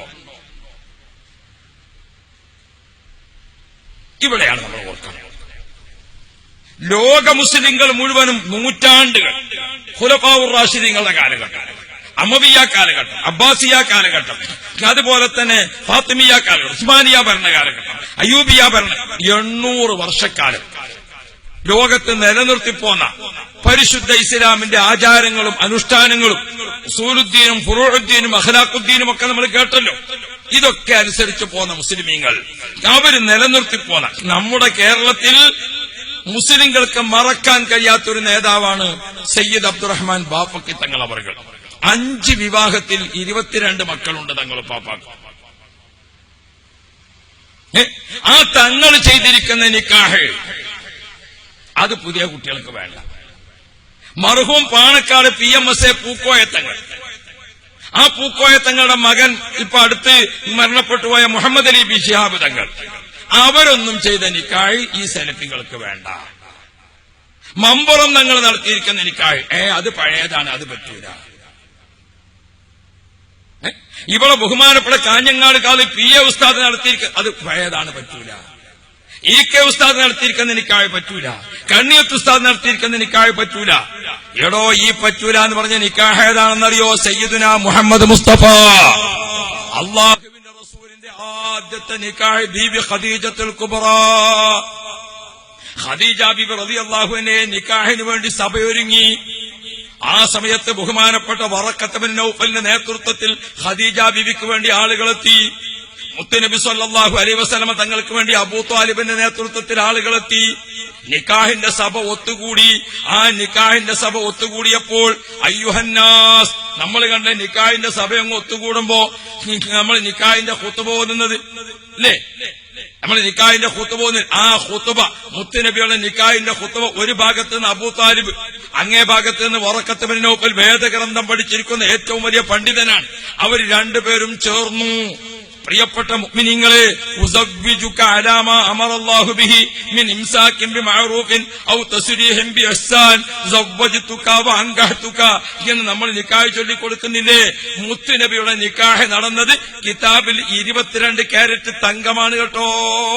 മുത്തുനബിയുടെ നിക്കാഹ്, സിദ്ദീഖ് തങ്ങളുടെ നിക്കാഹ്, ഫാത്തിമ ബിയുടെ നിക്കാഹ്, ആ നിക്കാഹ് റസൂലുള്ളാഹി തങ്ങൾ അലി തങ്ങൾക്ക് നിക്കാഹ് ചെയ്തു കൊടുത്തപ്പോൾ സവ്വജ്തുക ബിൻതി ഫാത്തിമ, എന്റെ മോള് ഫാത്തിമാനെ നിനക്ക് ഞാൻ ഇണയാക്കി തന്നു എന്ന് മുത്തുനബി മകൾക്ക് ചെയ്തു കൊടുത്ത നിക്കാഹ്.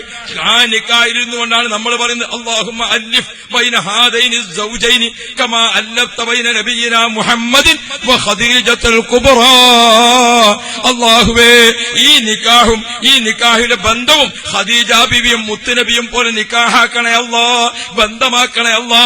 പടച്ചവനെ, ഈ നിക്കാഹ് മുത്തുനബിയുടെ പുന്നാരമകൾ ബീവി ഫാത്തിമയും അവിടുത്തെ പ്രിയപ്പെട്ട മരുമകൻ അലി തങ്ങളും അവർ തമ്മിൽ നടന്ന നിക്കാഹും ആ ബന്ധവും പോലെ ആക്കണേ അല്ലാ. ഇതല്ലേ നമ്മുടെ നിക്കാഹ് രീതി. ഈ നിക്കാഹ് പറ്റൂല എന്ന് പറഞ്ഞ മുജാഹിദ്, ഈ നിക്കാഹ് സ്വീകാര്യമല്ല എന്ന് പറയുന്ന വഹാബിസം, ഈ നിക്കാഹ് അത് അനുവദനീയമല്ല, അത് എനിക്ക് വേണ്ട എന്ന് പറയുന്ന ജമാഅത്തെ ഇസ്ലാമി, ഇസ്ലാമിക തറവാട്ടിൽ ജനിച്ച നമുക്ക് ആലോചിക്കേണ്ടതില്ലേ? നമ്മുടെ കയ്യിൽ ഏൽപ്പിച്ചിരിക്കുന്ന മൂല്യം കാത്തുസൂക്ഷിക്കേണ്ടതില്ലേ? ഈമാനിനെ കളങ്കപ്പെടുത്തിയിട്ട്, ഈമാൻ മലിനമായിട്ട്, ഈമാൻ നശിപ്പിക്കപ്പെട്ടിട്ട് അസ്റായീൽ അലൈഹിസ്സലാം നമ്മെ തേടി വരുന്ന സമയമില്ലേ? എന്താ പ്രിയപ്പെട്ട രക്ഷിതാക്കളെ, മഹല്ല് കാരണവന്മാരെ, നാട്ടിലെ പ്രിയപ്പെട്ടവരെ, ഇത് LDFും UDFുമാണോ? ഇത് നമ്മുടെ ക്ലബിനും മറ്റുള്ള മത്സരമാണോ? ഇത് നമ്മുടെ 11സും 7സും തമ്മിലുള്ള കളി പോലെയാണോ?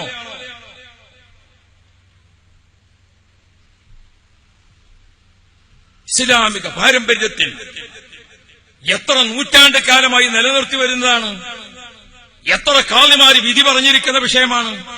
ഇസ്ലാമിക് റിപ്പബ്ലിക്കിൽ എത്രമാത്രം പാരമ്പര്യമുള്ളതാണ്.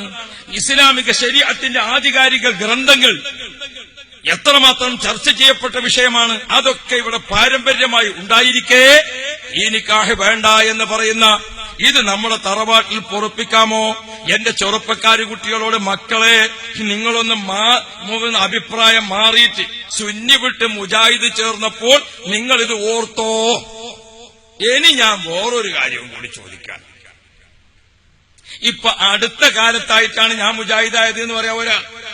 ഈ മുജാഹിദിനോട് ഞാൻ ചോദിക്കട്ടെ, നേരത്തെ ഷിർക്കിന്റെ കാളിയാര്, ഷിർക്കിന്റെ മുത്തവല്ലി, ഷിർക്കിന്റെ മഹല്ല്, അതാണല്ലോ ഇപ്പൊ സുന്നിയാളതൊക്കെ. ഈ ഷിർക്കിന്റെ കാളിയാര് നിന്റെ കൂടെ ഇപ്പൊ ജീവിക്കുന്ന ഭാര്യയെ നിനക്ക് സവ്വജ്തുക അൻകഹ്തുക കല്യാണം ചെയ്തു തന്നപ്പോ അന്ന് നീ സ്വീകരിച്ചത് ഷിർക്കിന്റെ നിക്കാഹല്ലേ? അത് പുതുക്കിയിട്ടുണ്ടോ പുതിയ മുജാഹിദേ?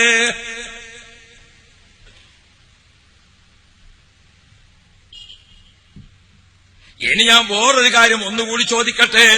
ഒരു സ്നേഹിതൻ എന്നോട് പറയാണ്, ഉസ്താദെ, ഞാൻ മാത്രമേ മുജാഹിദുള്ളൂ, ബാക്കി എല്ലാവരും സുന്നിയാണ്, നിങ്ങളെ മുശ്രിക്കീങ്ങളാണ്, ഓരൊക്കെപ്പോഴും മമ്പർത്തേക്ക് പോകും, ഓരൊക്കെപ്പോഴും ഉറൂസിന് പോകും. അപ്പൊ ഞാൻ ഈ സുഹൃത്തിനോട് ചോദിക്കട്ടെ, മോനെ, നിന്റെ കൂടെ നീ ഇണയായി സ്വീകരിക്കുന്ന നിന്റെ പ്രിയപ്പെട്ട ഭാര്യ അവള് സുന്നിയാണ്, അവള് കുത്തുബിയത്ത് കഴിക്കുന്ന പെണ്ണാണ്, അവള് മൗലിദ് കഴിക്കുന്ന പെണ്ണാണ്, ഓള് മുശ്രിക്കത്തായ പെണ്ണല്ലേ? ഭാര്യ മുശ്രിക്കത്താകുക, നീ മുസ്ലിമുമാകുക, ഇതിൽ ജനിക്കുന്ന കുട്ടിക്ക് എന്താണാവോ പേരിടേണ്ടത്? മതം മാറ്റം നടത്തുമ്പോൾ ആലോചിച്ചിട്ടുണ്ടോ? അടിത്തറ വിശ്വാസത്തിൽ നിന്ന് മാറുമ്പോൾ ചിന്തിച്ചിട്ടുണ്ടോ? നിങ്ങൾ തമ്മിലുള്ള ഭാര്യ സുന്നിയും ഭർത്താവ് മുജാഹിദും, ഇല്ലേ? ഭാര്യ ജമാഅത്തെ ഇസ്ലാമിയും ഭർത്താവ് സുന്നിയും, നിങ്ങൾ തമ്മിൽ എങ്ങനെയാണാവോ മതത്തിൽ പൊരുത്തപ്പെട്ടു പോകുന്നത്? ഷിർക്ക് എന്ന് പറഞ്ഞാൽ എന്താണെന്ന് നേരത്തെ കേട്ടില്ലേ? കൊടിയ പാതകമാകുന്ന ഷിർക്കിന്റെ വിശ്വാസപ്പെട്ട ഭാര്യയും ഭർത്താവും, ഈ തമ്മിലുള്ള ബന്ധത്തിന്റെ സ്ഥിതി എന്താണ്? ഇസ്ലാമിക ഹുക്കം എന്താണ്? ജമാഅത്തെ ഇസ്ലാമിയുടെ ഒരു പ്രസംഗം കേട്ടപ്പോ, മുജാഹിദിന്റെ ഒരു പ്രസംഗം കേട്ടപ്പോ അതാണ് ശരി എന്ന് പറഞ്ഞിട്ട് ഈമാനിന് ചൊറി പിടിച്ചുവെങ്കിൽ ഒന്ന് ചിന്തിക്കണ്ടേ, ഒന്ന് ആലോചിക്കണ്ടേ, എവിടെയാണ് നമ്മളിപ്പോ എത്തിപ്പെട്ടിരിക്കുന്നത് എന്ന്. കാസർഗോഡ് ജില്ലയിലെ മുസ്ലിം ജമാഅത്തിന്റെ നേതാക്കളെ, മഹല്ല് കാരണവന്മാരെ, എന്റെ പ്രിയപ്പെട്ട സുഹൃത്തുക്കളെ, നമ്മളൊരു വാശിയും വക്കാണവും പറയുന്നതല്ല, ഇത് ഈമാനിന്റെ കാര്യമാണ്, ഇത് മുസ്ലിമായി ജീവിച്ച് മരിക്കേണ്ട കാര്യമാണ്. പുതിയ പുതിയ പ്രസ്ഥാനക്കാർ വന്നപ്പോഴേക്ക് നാം അതിന്റെ കൂടെ പോകുമ്പോൾ ഒന്ന് ഓർക്കണ്ടേ? ഞാൻ എന്റെ കുട്ടികളോട് ഓർമ്മപ്പെടുന്നത്, അബുൽ അഅ്ല മൗദൂദി എന്ന ജമാഅത്തെ ഇസ്ലാമിയുടെ നേതാവ്, അദ്ദേഹം പറഞ്ഞ അഭിപ്രായങ്ങൾ അതിനു മുമ്പ് മുസ്ലിം ലോകത്ത് ഒരു പണ്ഡിതനും രേഖപ്പെടുത്തിയിട്ടില്ലാത്തതുകൊണ്ട് തന്നെ അവര് ആശയത്തെ അറിയപ്പെടുന്നു മൗദൂദിസം. അത് അവര് സ്ഥാപിച്ചതുകൊണ്ടാണ് ആ നേതാവിന്റെ പേരിൽ അറിയപ്പെടുന്നത്. ബുദ്ധമതം ശ്രീ ബുദ്ധൻ സ്ഥാപിച്ചതാണ്, അതുകൊണ്ടാണ് അത് അദ്ദേഹത്തിന്റെ പേരിൽ അറിയപ്പെടുന്നത്, ആ സ്ഥാപക നേതാക്കളെ പേരിൽ, അല്ലേ? മൗദൂദിസം, അതാണ് ജമാഅത്തെ ഇസ്ലാമിയുടെ അബുൽ അഅ്ല മൗദൂദി സ്ഥാപിച്ചത്. മുഹമ്മദ് ബിൻ അബ്ദുൽ വഹാബിനാൽ സ്ഥാപിതമായിരിക്കുന്ന ആശയമാണ് വഹാബിസം, അതുകൊണ്ട് അയാളെ പേരിൽ അറിയപ്പെടുന്നത്. അഹമ്മദുൽ ഖാദിയാനിയാൽ സ്ഥാപിതമായതായതുകൊണ്ടാണ് ഖാദിയാനിസം, അയാളെ പേരിൽ അറിയപ്പെടുന്നത്. ഇപ്പൊ അടുത്ത കാലത്ത് ഒരു ചങ്ങാതി വന്നിട്ട് കാണാനില്ലാതെ ആയല്ലോ, എന്തിനാ അയാളെ പേര്? ഞങ്ങൾക്ക് അറിയോ നോക്കിയതാ, അല്ലേ?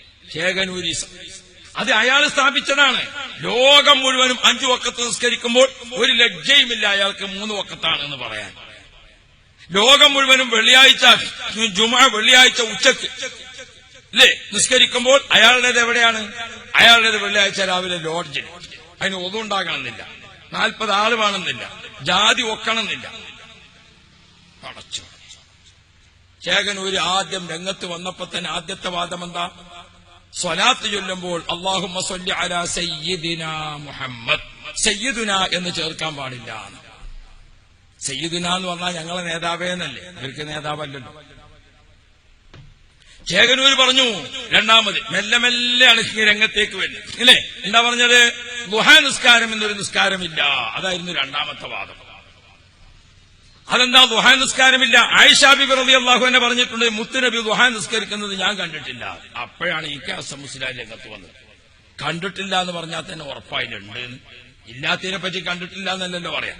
ഇനി കണ്ടിട്ടില്ല എന്ന് പറഞ്ഞതൊക്കെ ഇല്ലാന്നാണോ? മുത്തുനബിയുടെ കൂടെ 10 വർഷം ഭാര്യയായി ജീവിച്ചിരിക്കുന്ന ആയിഷ ബിബി റളിയല്ലാഹു അൻഹ പറയുന്നുണ്ട്, മാ റഅയ്തു മിൻഹു വമാ റഅ മിന്നി, മുത്തുനബിയുടെ ഔറത്ത് ഞാനും കണ്ടിട്ടില്ല, എന്റെ ഔറത്ത് റസൂലുള്ളാഹിയും കണ്ടിട്ടില്ല. അതിന്റെ അർത്ഥം ഔറത്തില്ല.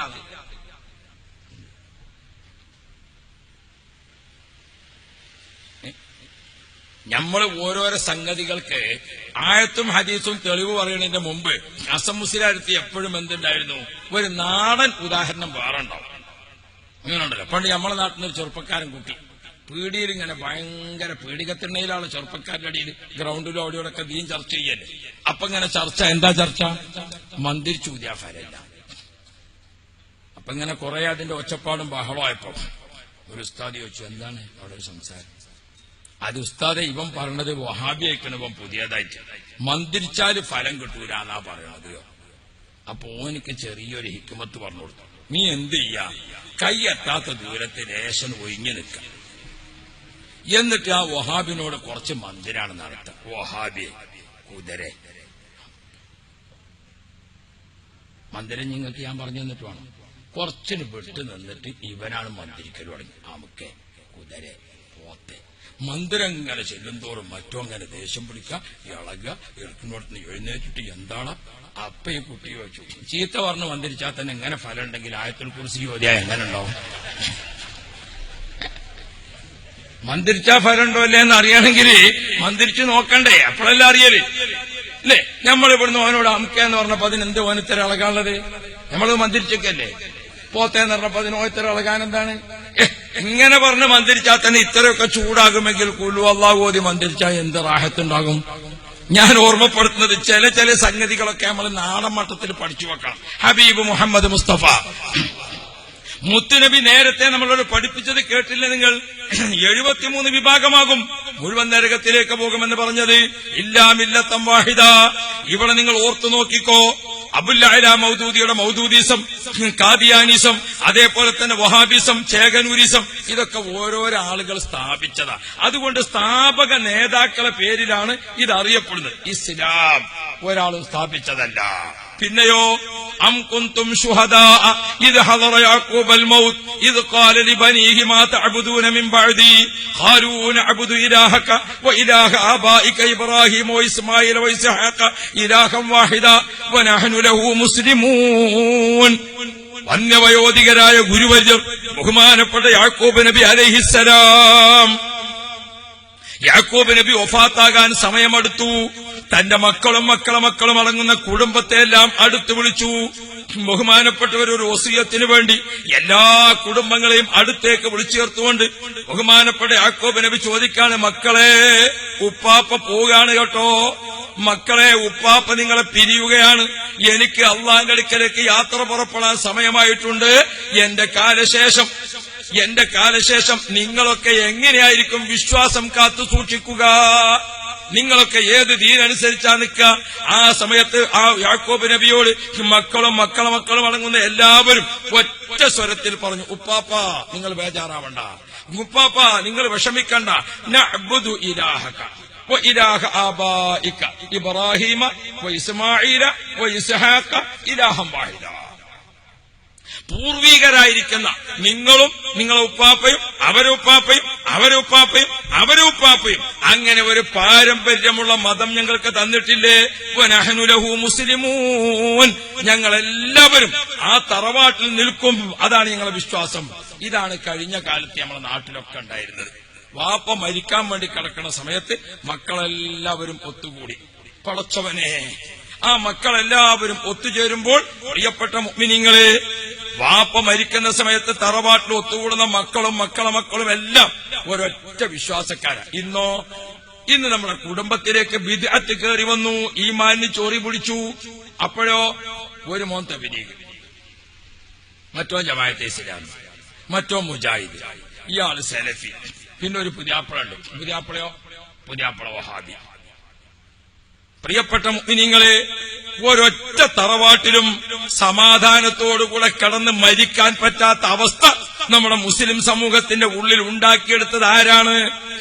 കാസർഗോഡ് ജില്ലയിലേക്ക് ഇങ്ങോട്ട് വരുമ്പോൾ എവിടെയും നമ്മൾ പള്ളികൾ ഇങ്ങനെ നോക്കിയാൽ റിഫായി പള്ളി, സിദ്ദീഖ് പള്ളി, ഹദ്ദാദ് പള്ളി, ഖിദർ പള്ളി, മുഹീദ്ദീൻ ശൈഖ് തങ്ങളെ പള്ളി, അങ്ങനെ അങ്ങോട്ട് മശായിഖുമാരെ പേരിലാണ് ഈ കാസർഗോഡ് ജില്ലയിലെ ഭൂരിഭാഗം പള്ളികളും നമുക്ക് കാണാൻ കഴിയാം.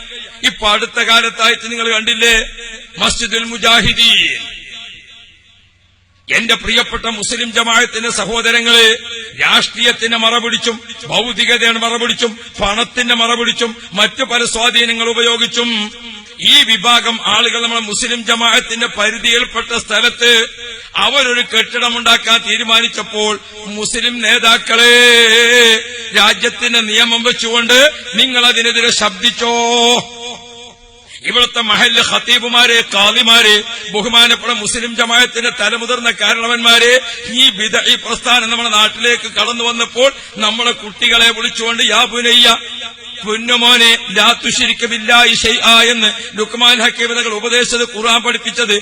പ്രിയപ്പെട്ടവരെ, ഈ മുജാഹിദ് പ്രസ്ഥാനത്തിലേക്ക് ചേർന്ന പുതിയ ചെറുപ്പക്കാര് കുട്ടികളെ വിളിച്ചുകൊണ്ട്, മക്കളെ, ഇത് ബാപ്പക്ക് തങ്ങൾ ജീവിച്ച നാടാണ്, ഇത് കണ്ണിയത്ത് ഉസ്താദ് ജീവിച്ച രാജ്യമാണ്, ഇത് ഒരുപാട് മഹാന്മാരായ ഔലിയാക്കൾ പാരമ്പര്യമുള്ള മതമാണ്. ഒരു നബിയുടെ പിന്തുണയും ഒരു മലക്കിന്റെ പിന്തുണയും ഒരു വലിയന്റെ പിന്തുണയും ഒരു ഷഹീദിന്റെ പിന്തുണയും ലോകത്ത് ഇല്ലാത്ത ഈ പുതിയ പ്രസ്ഥാനം നമ്മൾ ഈ ജമാഅത്തിലേക്ക് കൊണ്ടുവരല്ലേ എന്ന് കുട്ടികളോട് പറയേണ്ടതില്ലേ? അത് ലീഗും കോൺഗ്രസും നോക്കിയിട്ട്, അത് മാർക്സിസ്റ്റും BJP നോക്കിയിട്ട്, അത് ബാക്കിയുള്ളത് അതൊക്കെ നോക്കിയിട്ട് നമ്മളൊരു പാർട്ടിയിൽ നിന്ന് ഒരു കുട്ടി അപ്പുറത്ത് പോകുമ്പോഴേക്ക് LDF എന്നൊരാൾ UDFക്ക് മാറിയാൽ നമുക്ക് വേദനയായി, UDF എന്നൊരാൾ LDFക്ക് വരുമ്പോഴേക്ക് നമ്മൾ തർക്കമായി, ഓഫീസിന് തർക്കം, മറ്റതിന് തർക്കം, ഈ തർക്കം.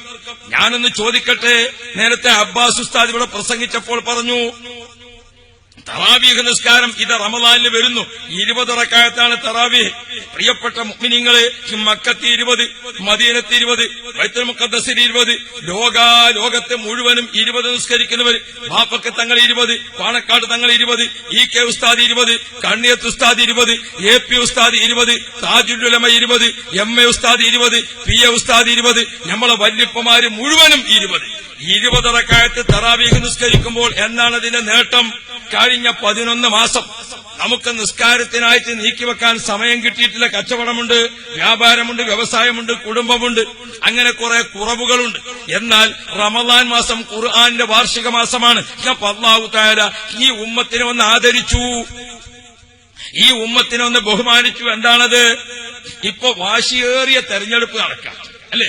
തെരഞ്ഞെടുപ്പ് നടക്കുമ്പോൾ ആ പഞ്ചായത്ത് എണ്ണുമ്പം LDF, ഈ പഞ്ചായത്ത് എണ്ണുമ്പോ UDF, ഓരോരോ കണക്ക് കൂട്ടലാണോ ഇല്ലേ? അപ്പൊ ഭൂരിപക്ഷം ഉള്ളത് വരുമ്പോഴാണ് നമുക്കിങ്ങനെ സന്തോഷം വരിക.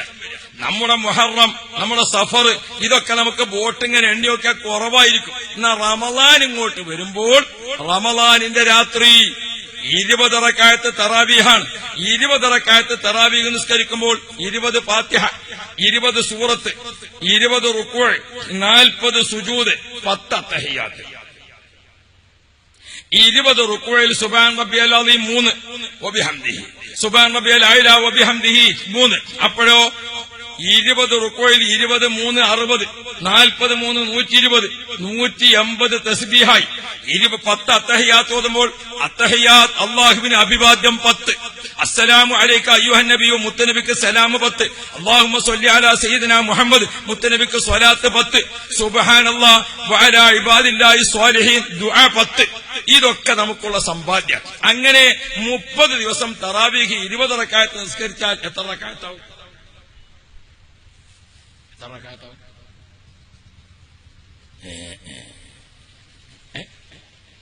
പണ്ട് സാക്ഷരതാ ക്ലാസ്സിൽ ജോൺ സാർ ചോദിച്ചു, ഒരു തേങ്ങക്ക് 3 രൂപ, അങ്ങനെയാണെങ്കിൽ 100 തേങ്ങക്ക് എത്രയാവും ചോദിച്ചു. അപ്പൊരാൾ നീച്ചിട്ട് വന്നത് തേങ്ങ കാണാതെ പറയാൻ പറ്റൂല. ഇങ്ങനെ നിങ്ങൾ കണക്ക് പഠിച്ചാൽ ഇത് എവിടെ എത്തും? എത്രയാവും? ഒരു ദിവസം 20, അപ്പൊ 30 20 എത്രയായി? മദ്രസ ഉസ്താദ്മാരോട് ചോദിച്ചാൽ വേഗം കിട്ടും, എനിക്കല്ലേ ചെറിയ ശമ്പളം, അള്ളാഹു ശമ്പളമൊക്കെ വർദ്ധിപ്പിച്ചു കൊടുക്കണം. അപ്പോ 600 റക്അത്തായി, അല്ലേ? 600 റക്അത്ത്. ഒരു റമദാൻ കഴിയുമ്പോൾ നമ്മുടെ സമ്പാദ്യം 600 റക്അത്തിന് 600 ഫാത്തിഹ, 600 സൂറത്ത്, 600 റുക്വഅ്, 1200 സുജൂദ്. ഒന്ന് കണക്കൂട്ടിക്കോ. ഇനി ഞാൻ പറയട്ടെ, ഒരു ഫാത്തിഹ 7 ആയത്ത്. അപ്പൊ അള്ളാഹു എത്ര പ്രതിഫലം തരുന്നത്? 1ന് 10. ഫാത്തിഹയിൽ എത്ര ഹർഫാണ്? ഒരു ഫാത്തിഹയിൽ 156 ഹർഫാണ്. 156. ഒരു ഹർഫിന് 1ന് 10 തരും. 1ന് എത്ര കിട്ടും? 10 കിട്ടും. 156 10 എത്രയായി? ഒരു ചെറിയൊരു കണക്ക് കൂട്ടാം. 156 10 എത്രയായി? 1560. അത് സാധാരണ കിട്ടുന്ന. അത് റമദാനാകുമ്പോൾ 1ന് 70. 156 70 എത്രയായി? അത് പള്ളിയിൽ എഴുത്തിക്കാപ്പോട് കൂടെ ആകുമ്പോൾ 1ന് എത്രയായി? അത് റമദാനിന്റെ രാത്രിയിലാകുമ്പോൾ 1ന് എത്രയായി? അത് നിസ്കാരത്തിലാകുമ്പോൾ 1ന് എത്രയായി? നാളെ ആഖിറത്തിൽ വരുമ്പോൾ ഭൂരിപക്ഷത്തിന്റെ വോട്ടങ്ങോട്ട് എണ്ണാണ്. മീസാൻ എന്ന തുലാസിലേക്ക് നമ്മളെ വോട്ടിന്റെ പെട്ടിയേറ്റ് വരികയാണ്. ആരാ വരുന്നത്? റഖീബ് അലൈഹിസ്സലാം മീസാൻ എന്ന തുലാസിലേക്ക് വരികയാണ്. എത്ര?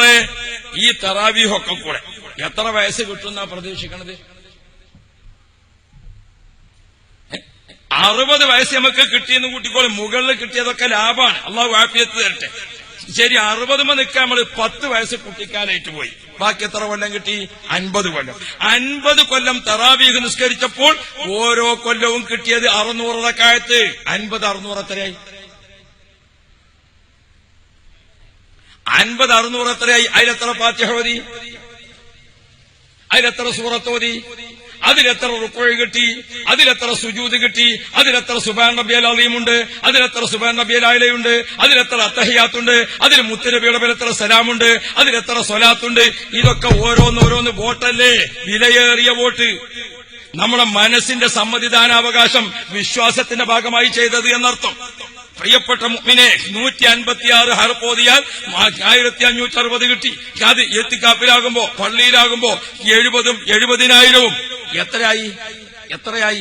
ഇത്ര വലിയ ലാഭം കൊണ്ട് അല്ലാഹു തആല ഉദ്ദേശിച്ചത് എന്താണ്? പടച്ചവനെ, പുന്നാര നബി മുഹമ്മദ് മുസ്തഫ അള്ളാഹുവിന്റെ റസൂലിന്റെ ഉമ്മത്തികളാകാൻ ഭാഗ്യം കിട്ടിയതാണ് നമുക്ക്. ആ ഉമ്മത്തികളാകാൻ ഭാഗ്യം കിട്ടിയിരിക്കുന്ന നമ്മെ ഒരു നിലക്കും നരകത്തിലേക്ക് വിടുന്നത് അള്ളാഹ്ക്ക് ഇഷ്ടമല്ലേ? അല്ല. അതുകൊണ്ട് ഏതെങ്കിലും രൂപത്തിൽ നമുക്ക് സ്വർഗം തരാൻ അള്ളാഹു സുബ്ഹാനഹു വ തആല കനിഞ്ഞേകിയ ആ തറാവീഹ് നിസ്കാരം നമുക്ക് കിട്ടിയിട്ട് മുത്ത് മുഅ്മിനുകളെ, ഇത്ര വലിയ സമ്പാദ്യം. ആ സമ്പാദ്യത്തെ എത്രയാണ് ഇവർ കട്ടുകൊണ്ടുപോയത്? പേരുകൾ എന്ത് പറഞ്ഞാലും വേണ്ട. സലഫി എന്ന് പറഞ്ഞാലും, മൗദൂദി എന്ന് പറഞ്ഞാലും, തബ്ലീഗ് എന്ന് പറഞ്ഞാലും, മുജാഹിദ് എന്ന് പറഞ്ഞാലും 20 എത്ര കൊണ്ടേ? ഒരു മര്യാദ ഇല്ലാത്ത കക്കലല്ലേ നടന്നത്? അല്ലേ?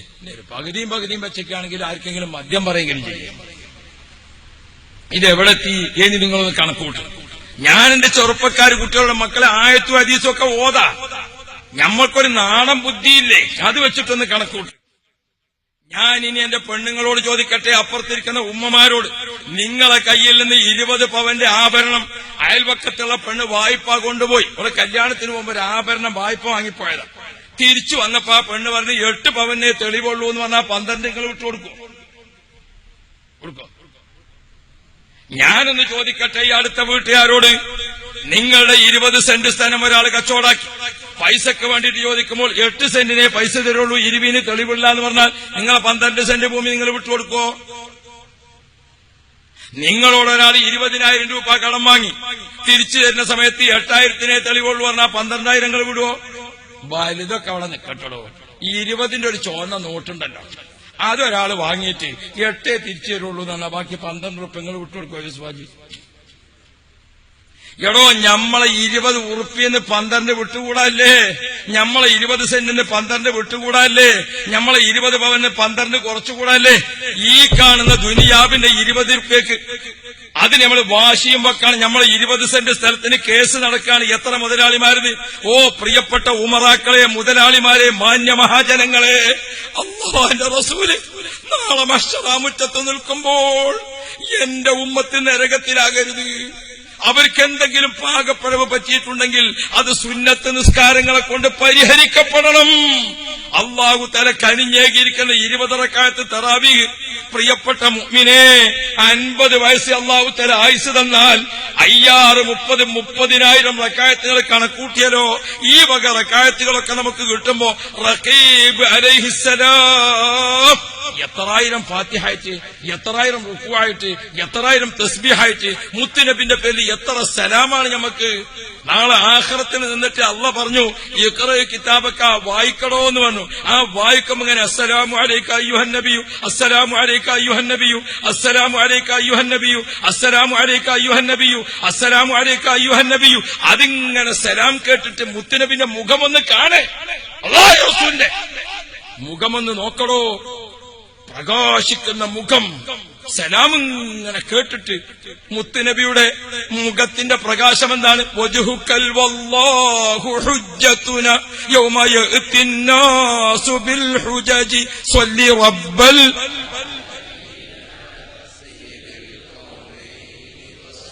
നമ്മൾ ആ റിക്കാർഡ് സലാം ഇങ്ങനെ വായിക്കണത് കേട്ട് മുത്തുനബി ഇങ്ങനെ പുഞ്ചിരിക്കല്ലേ, ആ സലാമാണ് കഴിഞ്ഞുകൂടുമ്പോ അല്ലാഹ്. അപ്പൊ നമ്മൾ അത്തഹിയാത്തുൽ മുബാറക്കാത്തുൽ തുടങ്ങി. അള്ളാഹ്ക്ക് സന്തോഷം. അശ്ഹദു അല്ലാ ഇലാഹ ഇല്ലല്ലാഹ്. അല്ലാഹു തആല നമ്മളെ നോക്കി പുഞ്ചിരിക്കുന്നത് നിങ്ങൾ ഓർത്തോ? അസ്സലാമു അലൈക അയ്യുഹൻ നബിയ്യു വറഹ്മത്തുള്ളാഹ്. മുത്തുനബിയുടെ സന്തോഷം. അല്ലാഹുമ്മ സ്വല്ലി അലാ സയ്യിദിനാ മുഹമ്മദിൻ വഅലാ ആലി സയ്യിദിനാ മുഹമ്മദ്. അല്ലാഹുവിന്റെ റസൂലും അവിടുത്തെ അഹ്ലു ബൈത്തും പുഞ്ചിരിക്കുന്ന രംഗം. അപ്പോഴോ അസ്സലാമു അലൈനാ വഅലാ ഇബാദില്ലാഹി സ്വാലിഹീൻ.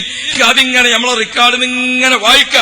അതിങ്ങനെ വായിക്കുമ്പോൾ പ്രിയപ്പെട്ട മുഅ്മിനീങ്ങളെ, അജ്മീർ ഖാജാ തങ്ങളും ഖാജാ മുഈനുദ്ദീൻ തങ്ങളും മമ്പുറം തങ്ങളും ബഹുമാനപ്പെട്ട മുഈനുദ്ദീൻ ശൈഖ് തങ്ങളും റിഫായി ശൈഖ് തങ്ങളും എണ്ണിയാൽ തീരാത്ത കോടിക്കണക്കിന് സ്വാലിഹീങ്ങൾ ഔലിയാക്കൾ അവരൊക്കെ നമ്മളെ റിക്കാർഡ് വായന കേട്ടിട്ട് പുഞ്ചിരിക്കുകയാണ്. ഈ വായനയിൽ നമുക്ക് എത്രയാണ് നഷ്ടപ്പെടുത്തിയത്? എത്രയാണ് നഷ്ടപ്പെടുത്തിയത്? എന്തേ ഉമ്മമാരെ ഈ വഴിക്ക് നിങ്ങൾ ചിന്തിക്കാതിരുന്നത്?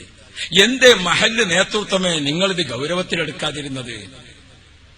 നമ്മുടെ കുട്ടി ഈ പള്ളി വിട്ടിട്ട് മറ്റേ പള്ളിക്ക് പോകേണ്ടത് കണ്ടപ്പോ, മോനെ 20 സെന്റ് ഭൂമി നമ്മളത് നഷ്ടപ്പെട്ടാൽ അത് 8 തരുള്ളൂ എന്ന് പറഞ്ഞാൽ 12 നമ്മൾ വിട്ടുകൊടുക്കോ എന്ന് ഉമ്മ നിങ്ങൾക്കൊന്ന് മോളോട് ചോദിച്ചൂടായിരുന്നില്ലേ? വാപ്പാ നിങ്ങൾക്കൊന്ന് മോനോട് ചോദിച്ചൂടായിരുന്നില്ലേ? നമ്മളെ ഈ കാര്യങ്ങളൊന്നും നമ്മൾ 20 ചുരുങ്ങാൻ പാടില്ല. അള്ളാഹ് റസൂല് കനിഞ്ഞേകിയത് നമ്മളിൽ തട്ടിയെടുത്തപ്പോൾ എന്തേ നമ്മുടെ ഈമാൻ തളക്കാതിരുന്നത്? എന്തേ നമ്മുടെ ഭരണ കഴിവ് ഉപയോഗപ്പെടുത്താതിരുന്നത്? എന്തേ നമ്മുടെ മഹല്ല് സ്വാധീനം അവിടെ പ്രകടിപ്പിക്കാതിരുന്നത്? ഇതാണ് ഞങ്ങൾക്ക് നിങ്ങളോട് ചോദിക്കാനുള്ളത്. അതിനുവേണ്ടിയാണ് ഈ ആദർശ സമ്മേളനം. നിങ്ങൾ വോട്ട് ആർക്കെങ്കിലും ചെയ്തോളൂ. ഈമാനിന്റെ വോട്ട് കളഞ്ഞുകൂടാ. പ്രിയപ്പെട്ട മുഅ്മിനുകളെ, ഒന്ന് ഓർത്തു നോക്കി നിങ്ങൾ, എത്രയാണ് നമുക്ക് നഷ്ടം സംഭവിച്ചത്? ഇത് ഞങ്ങൾ പറയുമ്പോൾ ഞങ്ങൾ കുഴപ്പക്കാരൻ. ഇത് ഞങ്ങൾ പറയുമ്പോൾ ഞങ്ങൾ നാട്ടിൽ നിന്ന് ഉപേക്ഷിക്കപ്പെടേണ്ടവരോ? എന്നാൽ ഞങ്ങൾക്ക് നാളെ ആഖിറത്തിൽ വെച്ചുകൊണ്ട് പറയാനുണ്ട്, പടച്ചവനെ ഞങ്ങൾ പഠിച്ചു, ഞങ്ങളത് ഉറക്കെ പറഞ്ഞു കൊടുത്തു. നാളെ ആഖിറത്തിൽ വരുമ്പോൾ ഒരു ആദർശ സമ്മേളനം ഇവിടെ നടന്നിട്ട് റജബ് മാസായിട്ട് തൊട്ടപ്പുറത്ത് റമളാൻ വരുമ്പോൾ എന്തേ നിങ്ങളതൊന്ന് ഉണർത്താതിരുന്നത് എന്ന് ഞങ്ങളോട് ചോദിക്കണ്ട. ഞങ്ങൾക്കിത് പറയേണ്ട കടമയുണ്ട്, അത് പ്രഖ്യാപിക്കേണ്ടതുണ്ട്, അതിന് ആധികാരികതയുണ്ട്. മുഅ്മിനുകളെ, അതുകൊണ്ടാണ് ചെറുപ്പക്കാരാലോചിക്ക്, കാസർഗോഡ് നിന്ന് മംഗലാപുരത്ത് നിന്ന് തിരുവനന്തപുരത്തേക്ക് അംബാസഡർ കാറിൽ പഴയ കാലത്ത് യാത്ര ചെയ്യുന്ന താടിയും തലപ്പാവും തൊപ്പിയും നീളക്കുപ്പായവും ധരിച്ചിരിക്കുന്ന തങ്ങളാണ് സയ്യിദ് അബ്ദുറഹ്മാൻ ബാഫക്കി തങ്ങൾ. 22ാമത്തെ ഹജ്ജും കഴിഞ്ഞ് കഅബ ശരീഫ് അടുത്ത് നിൽക്കുന്ന ശ്മശാനം ഖദീജ ബീവിന്റെ താഴത്തെ കെട്ടിലാണ് ബാഫക്കി തങ്ങൾ വിശ്രമിക്കുന്നത്. അള്ളാഹു ദർജ കൊടുക്കണം. ആ ബാഫക്കി തങ്ങൾ ഇത്ര കേരളത്തിൽ യാത്ര ചെയ്തിട്ട് ഒരിക്കൽ പോലും ഒരു വഹാബി പള്ളിയുടെ, ഒരു ജമാഅത്ത് ഇസ്ലാമി പള്ളിയുടെ, ഒരു സലഫി പള്ളിയുടെ അടുത്ത് മൂത്രമൊഴിക്കാൻ തങ്ങൾ പാപ്പാന്റെ വണ്ടി നിർത്തിയിട്ടില്ല. മൂത്രമൊഴിക്കാൻ തങ്ങൾ പാപ്പാന്റെ വണ്ടി നിർത്തിയിട്ടില്ല. എന്തേ തങ്ങൾ നിർത്താതിരുന്നത്? തങ്ങൾ മൂത്രമൊഴിക്കാനായിരിക്കും നിർത്തിയിട്ടുണ്ടാവുക. പക്ഷെ പിന്നീട് ചരിത്രം എന്ത് എഴുതി വെക്കും? ഇത് ബാഫക്കി തങ്ങൾ വന്ന പള്ളിയാണ്, തങ്ങൾ വന്ന പള്ളിയാണ് എന്ന് പറഞ്ഞാൽ അത് മൂത്രമൊഴിക്കാൻ വന്നതാണ് എന്ന് ആരെങ്കിലും രേഖപ്പെടുത്തുമോ? പ്രിയപ്പെട്ട മുഅ്മിനീങ്ങളെ, ബഹുമാനപ്പെട്ട തങ്ങളവർകൾ ആ വഹാബീസത്തിന്റെ പള്ളിയുടെ അടുക്കൽ നിർത്തിയിട്ട് ഒരു മൂത്രമൊഴിക്കാൻ തങ്ങൾ കയറിയിട്ടുണ്ടോ? എന്തേ ഈ കാസർഗോഡിലെ എന്റെ പ്രിയപ്പെട്ട, ഈ പരിസരത്തുള്ള എന്റെ പ്രിയപ്പെട്ട രക്ഷിതാക്കളോട്, ഉമറാക്കളോട്, കാരണവന്മാരോട് ഒക്കെ ഞങ്ങൾക്ക് ചോദിക്കാനുണ്ട്. ഞാൻ എന്റെ പ്രിയപ്പെട്ട ഉമ്മമാരോട് പറയട്ടെ, എന്റെ കൂടെ ഹജ്ജിന് വന്നിരുന്ന ഒരു ഉമ്മ മരണപ്പെട്ടു. ഹജ്ജൊക്കെ കഴിഞ്ഞ് നാട്ടിൽ വന്നിട്ടാ മരണപ്പെട്ടു. ആ മരണപ്പെട്ട വീട്ടിലേക്ക് ഞാനൊരു ഒരാഴ്ചക്കുള്ളിലേ പോകാൻ ഒത്തതുള്ളൂ. ചെന്നപ്പോൾ ആ വീട്ടിന്റെ കൊലായിൽ ഒരാൾ ഇരിക്കുന്നുണ്ട്.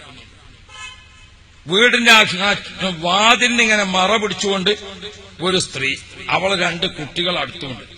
ഞങ്ങളങ്ങോട്ട് മുറ്റത്തെത്തിയപ്പോഴേക്കും ആ പെണ്ണങ്ങ് കരഞ്ഞു, പൊട്ടിക്കരഞ്ഞു, വല്ലാത്തൊരു കരച്ചിൽ. ഞാൻ വിചാരിച്ചു, പടച്ചോനെ എന്റെ ബന്ധത്തിൽപ്പെട്ട പെണ്ണച്ചായി പോകുമോ? അത്രയും ആ പെണ്ണിന്റെ കരച്ചിൽ. അങ്ങനെയുണ്ടല്ലോ നമ്മളെ ബന്ധത്തിൽപ്പെട്ട ആൾ കാണുമ്പോ. അപ്പൊ ഞാൻ ചോദിച്ചു, എന്തേ മോളേന്ന് ചോദിച്ചു. ഉസ്താദേ, നിങ്ങളെ കൂടെ ഹജ്ജിന് വന്ന ഉമ്മ, അത് എന്റെ ഉമ്മയല്ല, അത് ഈ ഇരിക്കുന്ന എന്റെ ഭർത്താവാണ്, ഇവരെ ഉമ്മയാണ്. ഞാനും ഇവരുടെ ഉമ്മയും അത്രയധികം ബഹുമാനത്തിലും സ്നേഹത്തിലുമാണ്. മഗ്‌രിബ് നിസ്കരിച്ചാൽ ഉമ്മ തബാറക്കോതും ഞാനും ഓതും, ഉമ്മ യാസീൻ ഓതും ഞാനും ഓതും, ഉമ്മ ഇദാവക്കായത്ത് ഓതും ഞാനും ഓതും. ഉമ്മാക്ക് ദുആ ചെയ്യാൻ അറിയാം. എന്താ ഉമ്മ? ആ മുഹയ്യിദ്ദീന്മാരിങ്ങനെ ചൊല്ലിയിട്ട്, എന്നെയും എന്നുടെ ഉമ്മയും ബാവയും അറിവൈ പഠിപ്പിച്ച ഉസ്താദുമാരെയും എന്നെയും മറ്റുള്ള മുഅ്മിൻ എല്ലാരെയും എങ്കൽ നബിന്റെ ശഫാഅത്തിൽ കൂട്ടല്ലാ. പിഴയേറെ ചെയ്ത് നടന്നോരടിയാന്റെ പിഴകൾ പൊറുത്ത് നീ റഹ്മത്തിൽ കൂട്ടല്ലാ. അതിങ്ങനെ ഉമ്മ ദുആ എടുക്കുമ്പോ ഞാനും ഈ മക്കളും ഉമ്മാന്റെ ഒപ്പം മുസല്ലിയിലിരുന്നിട്ട് ആമീൻ എന്ന് പറയും. അങ്ങനെ ജീവിച്ച ഉമ്മയാണ്. ആ ഉമ്മ മരണപ്പെട്ടപ്പോൾ, ഇയാളിപ്പോ അടുത്ത് വഹാബിയായതാണ്. ഉമ്മ മരണപ്പെട്ടപ്പോ മദ്രസയിലെ ഉസ്താദുമാരും കുട്ടികളും ഇവിടെ വന്നു. ഉമ്മാന്റെ മയ്യത്തിന്റെ അടുത്ത് വെച്ചുകൊണ്ട് അൽ ഫാത്തിഹ എന്ന് ഖുർആൻ ഓതാൻ തുടങ്ങിയപ്പോ ഇയാള് വന്നിട്ട് ഉസ്താദുമാരോട് ഇവിടെ ഓതാൻ പറ്റൂല, ഖുർആൻ ഓതുന്നത് തടഞ്ഞു ഉസ്താദേ. ആ സമയത്ത് മദ്രസയിലെ ഉസ്താദുമാരും കുട്ടികളും ഇവിടെ കൂടിയിരുന്ന മുഅ്മിനീങ്ങൾ അവരൊക്കെ ഇറങ്ങിപ്പോയി. പിന്നെ ആരും ഇങ്ങോട്ട് തിരിച്ചു വന്നില്ല. ഉമ്മാന്റെ മയ്യത്ത് വീട്ടിൽ നിന്ന് കൊണ്ടുപോകുന്നത് വരെ പിന്നെ ഇവിടെ ഒരു അല്ലാ എന്ന് കേട്ടിട്ടില്ല, ഖുൽഹു അല്ലാ എന്ന് കേട്ടിട്ടില്ല, സ്വല്ലല്ലാ എന്ന് കേട്ടിട്ടില്ല, അസ്തഗ്ഫിറുല്ലാ എന്ന് ഒരു അല്ലാ എന്നുള്ള ദിക്ർ പിന്നെ ഈ പെരയിൽ കേട്ടിട്ടില്ല. ഉമ്മാന്റെ മയ്യത്ത് കൊണ്ടുപോയി ദിവസങ്ങൾ ഇത്രയായിട്ട് ഒരു അല്ലാ എന്നുള്ളത് ഇവിടെ ഉമ്മാക്ക് വേണ്ടി കേട്ടിട്ടില്ല. ഉസ്താദേ, എന്റെ 2 മക്കളുണ്ട്. ഈ 2 കുട്ടികളെ ഇനി മുജാഹിദിന്റെ മദ്രസ ചേർക്കുന്നാണ് ഇയാൾ പറയണത്. ഞാൻ കൊയങ്ങിയാലോ? ഞാൻ മരണപ്പെട്ട ഇയാളൊരു യാസീൻ ഓതൂല, ഇന്റെ മക്കളെ മുജാഹിദ് മദ്രസ ചേർത്ത ഒരു ഫാത്തിഹ ഓതൂല. ഇന്റെ മാതാപിതാക്കൾ ഇയാളെ കൊണ്ട് കെട്ടിച്ചിട്ട് ഇന്നെ ചതിച്ചതല്ലേ എന്ന് പറഞ്ഞിട്ട് ഈ പെൺകുട്ടി കരയാണ്. ഈ കരച്ചിൽ ഈ പ്രദേശത്തൊരു പെൺകുട്ടിക്ക് വരാതിരിക്കട്ടെ, അതിനാണ് ഈ സമ്മേളനം വെച്ചിട്ടുണ്ട്. ഞങ്ങൾ നിങ്ങളോട് LDF UDF പറയാൻ വേണ്ടി വെച്ച സമ്മേളനമല്ല ഇത്. ഇത് വേറെ കാര്യം പറയാൻ വേണ്ടി വെച്ചതല്ല. പടച്ചോനെ, ഇതുപോലത്തെ ഒരു സങ്കട കരച്ചിൽ ഈ പരിസരത്തൊരു വീട്ടിൽ വരാതിരിക്കട്ടെ. നമ്മൾ മനസ്സിലാക്കണം ഇതിന്റെയൊക്കെ ഗൗരവം എത്രയാണ്. നമ്മളിതിന്റെയൊക്കെ ബഹുമാനം എന്താണ് നമ്മൾ ചെയ്യേണ്ടത്, എവിടേക്കാണ് ഈ മതം മാറുന്നത്. നമുക്ക് ആദ്യം അല്ലാ എന്ന് കേട്ട് ജനിച്ച നമ്മൾ, മുലപ്പാലിലൂടെ കിട്ടിയിരിക്കുന്ന ഖുർആൻ, ആദ്യം മധുരം തൊട്ടുന്നപ്പോ ആ മധുരം തൊട്ടുന്നപ്പോ ബിസ്മില്ലാ അപ്പൊ കിട്ടിയ ഖുർആന. ഉമ്മയുടെ ഗർഭാശയത്തിലും ഇന്ന് ഭൂമിയിലും നാളെ ഖബറിലും മറ്റന്നാ മഹ്ശറിലും വൽ ഇമാമു ഖുർആനി. ആ ഖുർആന് വാപ്പങ്ങനെ സക്കറാത്തിൽ കടക്കുമ്പോ അവിടെ അല്ലാഹ് എന്ന് ചൊല്ലിക്കൊടുക്കാൻ പാടില്ല, അവിടെ ഖുൽ ഹുവല്ലാഹ് എന്ന് ഓതാൻ പാടില്ല. ഈ ദീന് നമുക്ക് വേണോ? ഈ ദീന് നമുക്ക് വേണോ? നമ്മൾ മരിക്കാൻ കിടക്കുന്ന സമയത്ത് നമ്മളെ പുന്നാര മോന് നമ്മളെടുത്ത് നിന്നുങ്ങാണ്ട് അല്ലാഹ് എന്ന് പറയാൻ പാടില്ല, ഖുൽ ഹുവല്ലാഹ് എന്ന് ഓതാൻ പാടില്ല. ഈ മുജാഹിദ് നമുക്ക് വേണോ? ഈ ജമാഅത്ത് ഇസ്ലാമി നമുക്ക് വേണോ? ഈ വഹാബിസം നമുക്ക് വേണോ? ഈ സലഫിസം നമുക്ക് വേണോ? ഇങ്ങനെ ഒരു ദീന് ബാപ്പക്ക് തങ്ങൾ അറിയോ? ഇങ്ങനൊരു ദീന് പാണക്കാട്ട് തങ്ങൾ അറിയോ? ഇങ്ങനൊരു ദീന് EK ഉസ്താദിന് അറിയോ? ഇങ്ങനൊരു ദീന് AP ഉസ്താദിന് അറിയോ? ഇങ്ങനെ ഒരു ദീന് CM വലിയുള്ളാക്ക് അറിയോ? ഇങ്ങനെ ഒരു ദീന് മാലിക് ദിനാർ തങ്ങൾക്ക് അറിയോ? ഇവർക്കാർക്കും പരിചയമില്ലാത്ത ഒരു ദീനും കൊണ്ട് ചെറുപ്പക്കാരെ ഏത് സ്വർഗമാണ് നിങ്ങൾ പോകാൻ വിചാരിക്കുന്നത്? മക്കൾ ഇങ്ങനെ പുതിയ പാർട്ടിക്ക് ചേരുമ്പോ ഒരു ഉപദേശം കൊണ്ടെങ്കിലും അതിന് പരിഹാരം കാണാത്ത രക്ഷിതാക്കളെ, ഇങ്ങനെയുള്ള പ്രസ്ഥാനം നമ്മുടെ നാട്ടിൽ വരുമ്പോൾ ആ പ്രസ്ഥാനത്തിനെതിരെ നമ്മളെ പള്ളിയിലെ മിമ്പറിന്റെ കാലിങ്ങനെ പിടിച്ചിട്ട് ഖതീബ് ആധികാരികമായി പറയണ്ടേ? അത് പറയാൻ മഹല്ല് നേതാക്കളെ നമ്മൾ പ്രചോദനം കൊടുക്കണ്ടേ? അത് നമ്മൾ പറയുന്നില്ല, കേൾക്കുന്നുമില്ല. പുതിയ തലമുറയിലെ നല്ല നല്ല കുട്ടികൾ ഇത്തരം പുത്തൻ പ്രസ്ഥാനത്തിൽ ചേർന്നിട്ട് മരിക്കുന്ന സ്ഥലത്ത് സക്കറാത്തിന്റെ സമയത്ത് കടക്കുമ്പോ ഖുൽ ഹുവല്ലാഹു അഹദ് എന്ന തൗഹീദിന്റെ ഡെഫിനിഷൻ പഠിപ്പിക്കുന്ന അധ്യായം നമ്മളെ വാപ്പാന്റെ മയ്യത്തിന്റെ അടുത്തോ മരിക്കാൻ കിടക്കുന്ന അടുത്തോ അല്ലാഹ് എന്ന് ഓതാൻ പാടില്ലെങ്കിൽ ഇതെന്തൊരു ഇസ്ലാമാണ് മക്കളെ?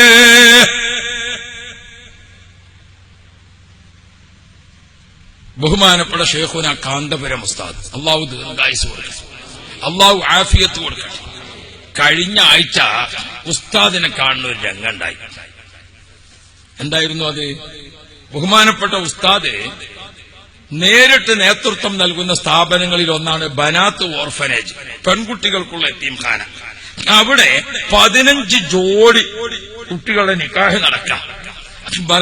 മർക്കസിന്റെ പെൺകുട്ടികളെ ഓർഫനേജിൽ പഠിച്ച് ഇടക്കിടക്ക് ആ കുട്ടികളെ നിക്കാഹുണ്ടാവും. +2 കഴിഞ്ഞ് ഡിഗ്രിക്കൊക്കെ പഠിക്കുന്ന കുട്ടികളെ കുടുംബങ്ങൾ വന്നിട്ട് പറയും, ഉസ്താദെ കുട്ടിക്ക് ഒരു കല്യാണമാണ്. ഉസ്താദ് പറഞ്ഞവരോട് നിങ്ങളെ നാടിനനുസരിച്ചുള്ള പുതിയാപ്പള്ളി മറ്റൊക്കെ കണ്ടെത്തിക്കോ.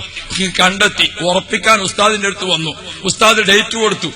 കഴിഞ്ഞ ആഴ്ച ബനാത്തിൽ നിക്കാഹ് നടക്കാം.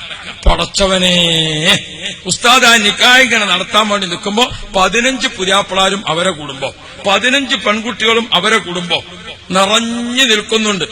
ധാരാളം ആളുകൾ, സയ്യിദ് ഇബ്രാഹിം ഖലീൽ ബുഖാരി തങ്ങളുണ്ട്, അങ്ങനെ ഒട്ടേറെ സയ്യിദന്മാരൊക്കെ ഉണ്ട്. ആളുകൾ നിറഞ്ഞു നിൽക്കുമ്പോൾ ഇങ്ങനെ നോക്കി നിൽക്കാൻ എല്ലാവരും ഉസ്താദിന്റെ വരവിന്. അപ്പോഴാണ് എ പി ഉസ്താദ് വരുന്നത്. അള്ളാഹു ദീർഘായുസ്സ് കൊടുക്കണം. ഉസ്താദ് വന്ന് വണ്ടി നിർത്തി. എല്ലാരും കൂടി ഉസ്താദിന്റെ അടുത്ത് എത്തി, ഉസ്താദിനെ മുത്താനും ചുംബിക്കാൻ. അപ്പൊ ഉസ്താദ് എന്താ ചെയ്യണത്? വണ്ടിയിൽ നിന്ന് ഓരോന്നും ഇങ്ങനെ എടുക്കുക. അപ്പൊ എന്താ, 30 പെട്ടിയാണ് ഉസ്താദിന്റെ അടുത്ത്. 30 പെട്ടി, 15 ചെറുത്. ആ ചെറിയ പെട്ടി സ്റ്റേജിൽ ഇങ്ങനെ തുറന്നു വെച്ചപ്പോൾ അതിൽ 2 പവന്റെ ആഭരണത്തിന്റെ ചെയിന്, 2 പവൻ. വലിയ പെട്ടി തുറന്നപ്പം അതിൽ 10 പവൻ. ഈ 15 പെൺകുട്ടികൾക്കുള്ള 10 പവൻ ആഭരണം ഉസ്താദാണ് വാങ്ങിക്കൊടുക്കുന്നത്. ആ 15 പുതിയാപ്പിളാരി യതീംകുട്ടിനെ കെട്ടാൻ തയ്യാറായപ്പോൾ അതിനുള്ള ഈ 2 പവൻ മഹർ ഉസ്താദാണ് കൊണ്ടുവന്നിരിക്കുന്നത്. 15 പവൻ ഇങ്ങനെ, 10 പവൻ ഇങ്ങനെ, ഇതിങ്ങനെ നിരത്തി വെച്ചപ്പോൾ ആളുകൾ ഇങ്ങനെ നോക്കി. സ്വർണത്തിനോ തിളക്കം, ഉസ്താദിന്റെ കവിൾത്തടത്തിനോ തിളക്കം. എല്ലാവർക്കും ബോധ്യപ്പെടുകയാണ്, തിളങ്ങി നിൽക്കുന്ന ഉസ്താദിന്റെ കവിൾത്തടം സ്വർണത്തേക്കാൾ പ്രകാശിക്കുന്നുണ്ടായിരുന്നു. എന്തേ വാപ്പയില്ലാത്ത ഈ മക്കൾക്ക് ഈ സ്വർണ്ണാഭരണം കൊടുത്തുകൊണ്ട് അവരെ ഇണയേർക്കുന്ന കട്ടിപ്പാറ ഉസ്താദ് നിക്കാഹിന്റെ ഖുത്ബ ഓതി. അത് കഴിഞ്ഞ് നിക്കാഹ് തുടങ്ങി. ആ നിക്കാഹിന്റെ സഭയിൽ ഈ യതീമായ പെൺകുട്ടികളെ വലിയ, ചിലപ്പോ ആങ്ങള, ചിലപ്പോ കുടുംബത്തിൽപ്പെട്ട ആളുകൾ, അങ്ങനെ അവരിങ്ങോട്ടിരുന്നു, ഉസ്താദ് ഇങ്ങോട്ട്. നിക്കാഹിന്റെ സഭയിൽ പുതിയാപ്പിളയുടെ കയ്യിൽ ഉസ്താദ് 2 പവന്റെ മഹർ കൊടുത്തു. പെൺകുട്ടിയുടെ ആളെ കയ്യിൽ 10 പവന്റെ ആഭരണം കൊടുത്തു. നിക്കാഹ് കഴിഞ്ഞ് ആ 2 കുടുംബവും എഴുന്നേറ്റ് ആ പെൺകുട്ടികൾ നിൽക്കുന്ന ഭാഗത്തേക്ക് പോയിട്ട് അവരെ കുടുംബത്തിലെ പെണ്ണിനെ വിളിച്ച്, അതാ അവിടെ അവർക്ക് തയ്യാറാക്കിയ റൂമിൽ ആ കുട്ടികളെ കഴുത്തിൽ പുതിയാപ്പിള 2 പവന്റെ ആഭരണം മഹർ കെട്ടിക്കൊടുക്കുന്നു. ആ പെണ്ണിന്റെ കുടുംബങ്ങൾ ആ പെൺകുട്ടിക്ക് ആഭരണം, കഴുത്ത് നിറയെ പളപള പളപള പ്രകാശിച്ചു നിൽക്കുന്ന ആഭരണം ഇങ്ങനെ 15 കുട്ടികൾക്ക് അണിയിച്ചു കഴിഞ്ഞപ്പോൾ അവിടെ നിന്നൊരു കരച്ചിലാണ്. സ്ത്രീകളെ ഭാഗത്തു നിന്നൊരു കരച്ചിലാണ്. ഏങ്ങി ഏങ്ങി കരഞ്ഞുകൊണ്ട്, അല്ലാഹുവേ, എ.പി. ഉസ്താദിനെ നീ കാക്കണം റബ്ബേ, ഉസ്താദിന് ദീർഘായുസ് കൊടുക്കണേ, ഉസ്താദിന് ആഫിയത്ത് കൊടുക്കണേ എന്ന് സന്തോഷത്തിന്റെ കണ്ണുനീരോടുകൂടെ ഉമ്മാമ്മമാരും ഉമ്മമാരും പെങ്ങന്മാരും പെൺകുട്ടികളും ആ കൂട്ടക്കരച്ചിന്റെ കണ്ണീരിന്റെ കൈ ഉയർത്തൽ. മക്കളെ, ഉസ്താദിന് സിറാത്ത് പാലം കടക്കാൻ അത് മതി കേട്ടോ. ഉസ്താദിന് സിറാത്ത് പാലം കടക്കാൻ അത് മതി. നമ്മൾ റോട്ടിൽ EKAP എന്ന് പറഞ്ഞ് തർക്കിച്ചോന് സിറാത്ത് പാലത്തിന്റെ അടുത്തോടെ നോക്കി നിൽക്കേണ്ടി വരും. ഉസ്താദ് അക്കരെ കടക്കും, EK ഉസ്താദ് അക്കരെ കടന്നു പോകും. നമ്മളെ ഈമാൻ കാക്കണം കേട്ടോ മക്കളെ, നമ്മളെ ഈമാൻ കാക്കണം. AP ഉസ്താദ് 1000 പവൻ കഴിഞ്ഞ ഈ 15 പവനോട് കൂടെ 1000 പവൻ ഉസ്താദ് ഇതുപോലെ കൊടുത്തു കഴിഞ്ഞു. ഒരു കുട്ടിക്ക് പൗപ്പത്ത് പ്രകാരം 1000 പവൻ ആഭരണം ഉസ്താദിന്റെ കൈകൊണ്ട് കൊടുത്തു കഴിഞ്ഞു. ഇതിന് തൊട്ടു മുമ്പ് 25 കുട്ടികൾക്കായിരുന്നു. മർക്കസിന്റെ 30ാം വാർഷികത്തിന് 30 പെൺകുട്ടികൾക്കായിരുന്നു. SYSന്റെ 40ാം വാർഷികത്തിന് 40 കുട്ടികൾക്കായിരുന്നു. 60ാം വാർഷികത്തിന് 60 കുട്ടികൾക്കായിരുന്നു. 1000 പവൻ ഉസ്താദിന്റെ കൈകൊണ്ട് നേരിട്ട് നടത്തിക്കൊടുത്തിട്ടുണ്ട്. 1000കണക്കിന് യതീമായ കുട്ടികൾക്കുള്ള വാപ്പയാണ് കേട്ടോ, വല്ലിപ്പയാണ് കേട്ടോ. ആക്ഷേപം പറയുന്ന പുന്നാര മക്കളെ, പ്രിയപ്പെട്ട സഹോദരങ്ങളെ, ആർക്കു വേണ്ടിയാണ് നമ്മൾ ആക്ഷേപിക്കുന്നത്? നമ്മൾ ഉസ്താദിനെ നേരിൽ കണ്ടിട്ടുണ്ടോ? ഉസ്താദ് ജീവിതത്തിൽ ഒരിക്കൽ നമ്മളെ ആരെങ്കിലും ആക്ഷേപിച്ചിട്ടുണ്ടോ? ഉസ്താദ് ജീവിതത്തിൽ ഒരിക്കലെങ്കിലും നമ്മളെ ആരെങ്കിലും വേദനിപ്പിച്ചിട്ടുണ്ടോ? ഉസ്താദ് ജീവിതത്തിൽ ഒരിക്കലെങ്കിലും നമ്മെപ്പറ്റി ഒരു ആക്ഷേപം പറഞ്ഞിട്ടുണ്ടോ? ഉസ്താദ് നമ്മളെ തറവാട് ചോദ്യം ചെയ്തോ? ഉസ്താദ് നമ്മുടെ സ്വത്തെങ്കിലും എന്തെങ്കിലും അപഹരിച്ചോ? ഉസ്താദ് നമ്മെ പറ്റി വല്ല ആക്ഷേപവും പറഞ്ഞോ? ആ ഉസ്താദിനെ തിരിച്ച് നമ്മൾ എത്ര പറഞ്ഞു? നമ്മുടെ ഇടഭാഗത്തെ മരക്കിതൊക്കെ റെക്കോർഡാക്കിയിട്ടില്ലേ? എനിക്കെന്റെ പ്രിയപ്പെട്ട കൂട്ടുകാരോട് നാം ഓർക്കണം, മഹാന്മാർ എപ്പോഴും മഹാന്മാരാണ്. നമ്മൾ രാവിലെ ഒരു പത്രം വന്നു, അതിലെന്തെങ്കിലും ഒരു വാർത്ത കേട്ടു, അപ്പോഴൊക്കെ നമ്മൾ ഈ KAP ആയി. ആ സമയത്ത് നിങ്ങൾ മനസ്സിലാക്കണം, രാവിലെ തഹജ്ജുദിന് എഴുന്നേൽക്കും AP ഉസ്താദ് ഇബ്നു അത്താഇല്ലാഹി സിക്കന്ദരി തങ്ങൾ വിശ്രമിക്കുന്നുണ്ട് ഈജിപ്തിന്റെ കൈറോവിൽ. അവിടെ സിയാറത്തിന് ചെന്നു ഉസ്താദ്. ആ മക്കാമിൽ ഒരു പ്രത്യേകതയുണ്ട്. എന്താ? അവിടത്തെ ആദരിച്ചുകൊണ്ട് അവിടെ കിടക്കുന്ന ആളുകൾ അവിടെ വെച്ചുകൊണ്ട് സിയാറത്ത് ചെയ്യുമ്പോൾ മക്കാമിൽ നിന്ന് അപ്പോൾ തന്നെ മറുപടി കിട്ടുന്ന ശക്തിയുള്ള ആളാണ്. ഹനഫി മദ്ഹബിലെ ഭയങ്കര മഹാനായ ഇമാമാണ് ഇബ്നുൽ ഹുമാം തങ്ങൾ. ഇബ്നുൽ ഹുമാം റളിയല്ലാഹു അൻഹു ബഹുമാനപ്പെട്ടവർ ഇബ്നു അത്താഇല്ലാഹി സിക്കന്ദരി തങ്ങളുടെ അടുക്കൽ ചെന്നു. സിയാറത്ത് ഇങ്ങനെ നടത്തുമ്പോൾ വമിൻഹും ശഖിയ്യും വസഈദ്, ഹൂദ് സൂറത്തിന്റെ ആയത്ത് ഇങ്ങനെ ഓതുന്ന സമയത്ത് ഖബറിന്റെ പരിസരത്ത് ഒരു അശരീരി ഇങ്ങോട്ട് കേൾക്കാണ്, യബ്നൽ ഹുമാം ലൈസ ഇൻദനാ ശഖീ, നാളെ ആഖിറത്തിൽ വരുമ്പോൾ വിജയിച്ചവരും പരാജയപ്പെട്ടവരും ഉണ്ടാകും എന്ന ആയത്ത് ഇങ്ങനെ ഓതുമ്പോ ഖബറിൽ നിന്നൊരു അശരീരി കേൾക്കാണ്, യബ്നൽ ഹുമാം ലൈസ ഇൻദനാ ശഖീ, നമ്മളടുത്ത് വന്നോലൊന്നും പരാജയപ്പെടൂല. ഇബ്നു അത്താഇല്ലാഹി സിക്കന്ദരി തങ്ങളോട് സിയാറത്ത് ചെയ്താൽ അതിന് മറുപടി കിട്ടുന്ന ആളാണ്. ബഹുമാനപ്പെട്ട ശൈഖുനാ അവർകൾ അവിടെ സിയാറത്ത് ചെയ്തു.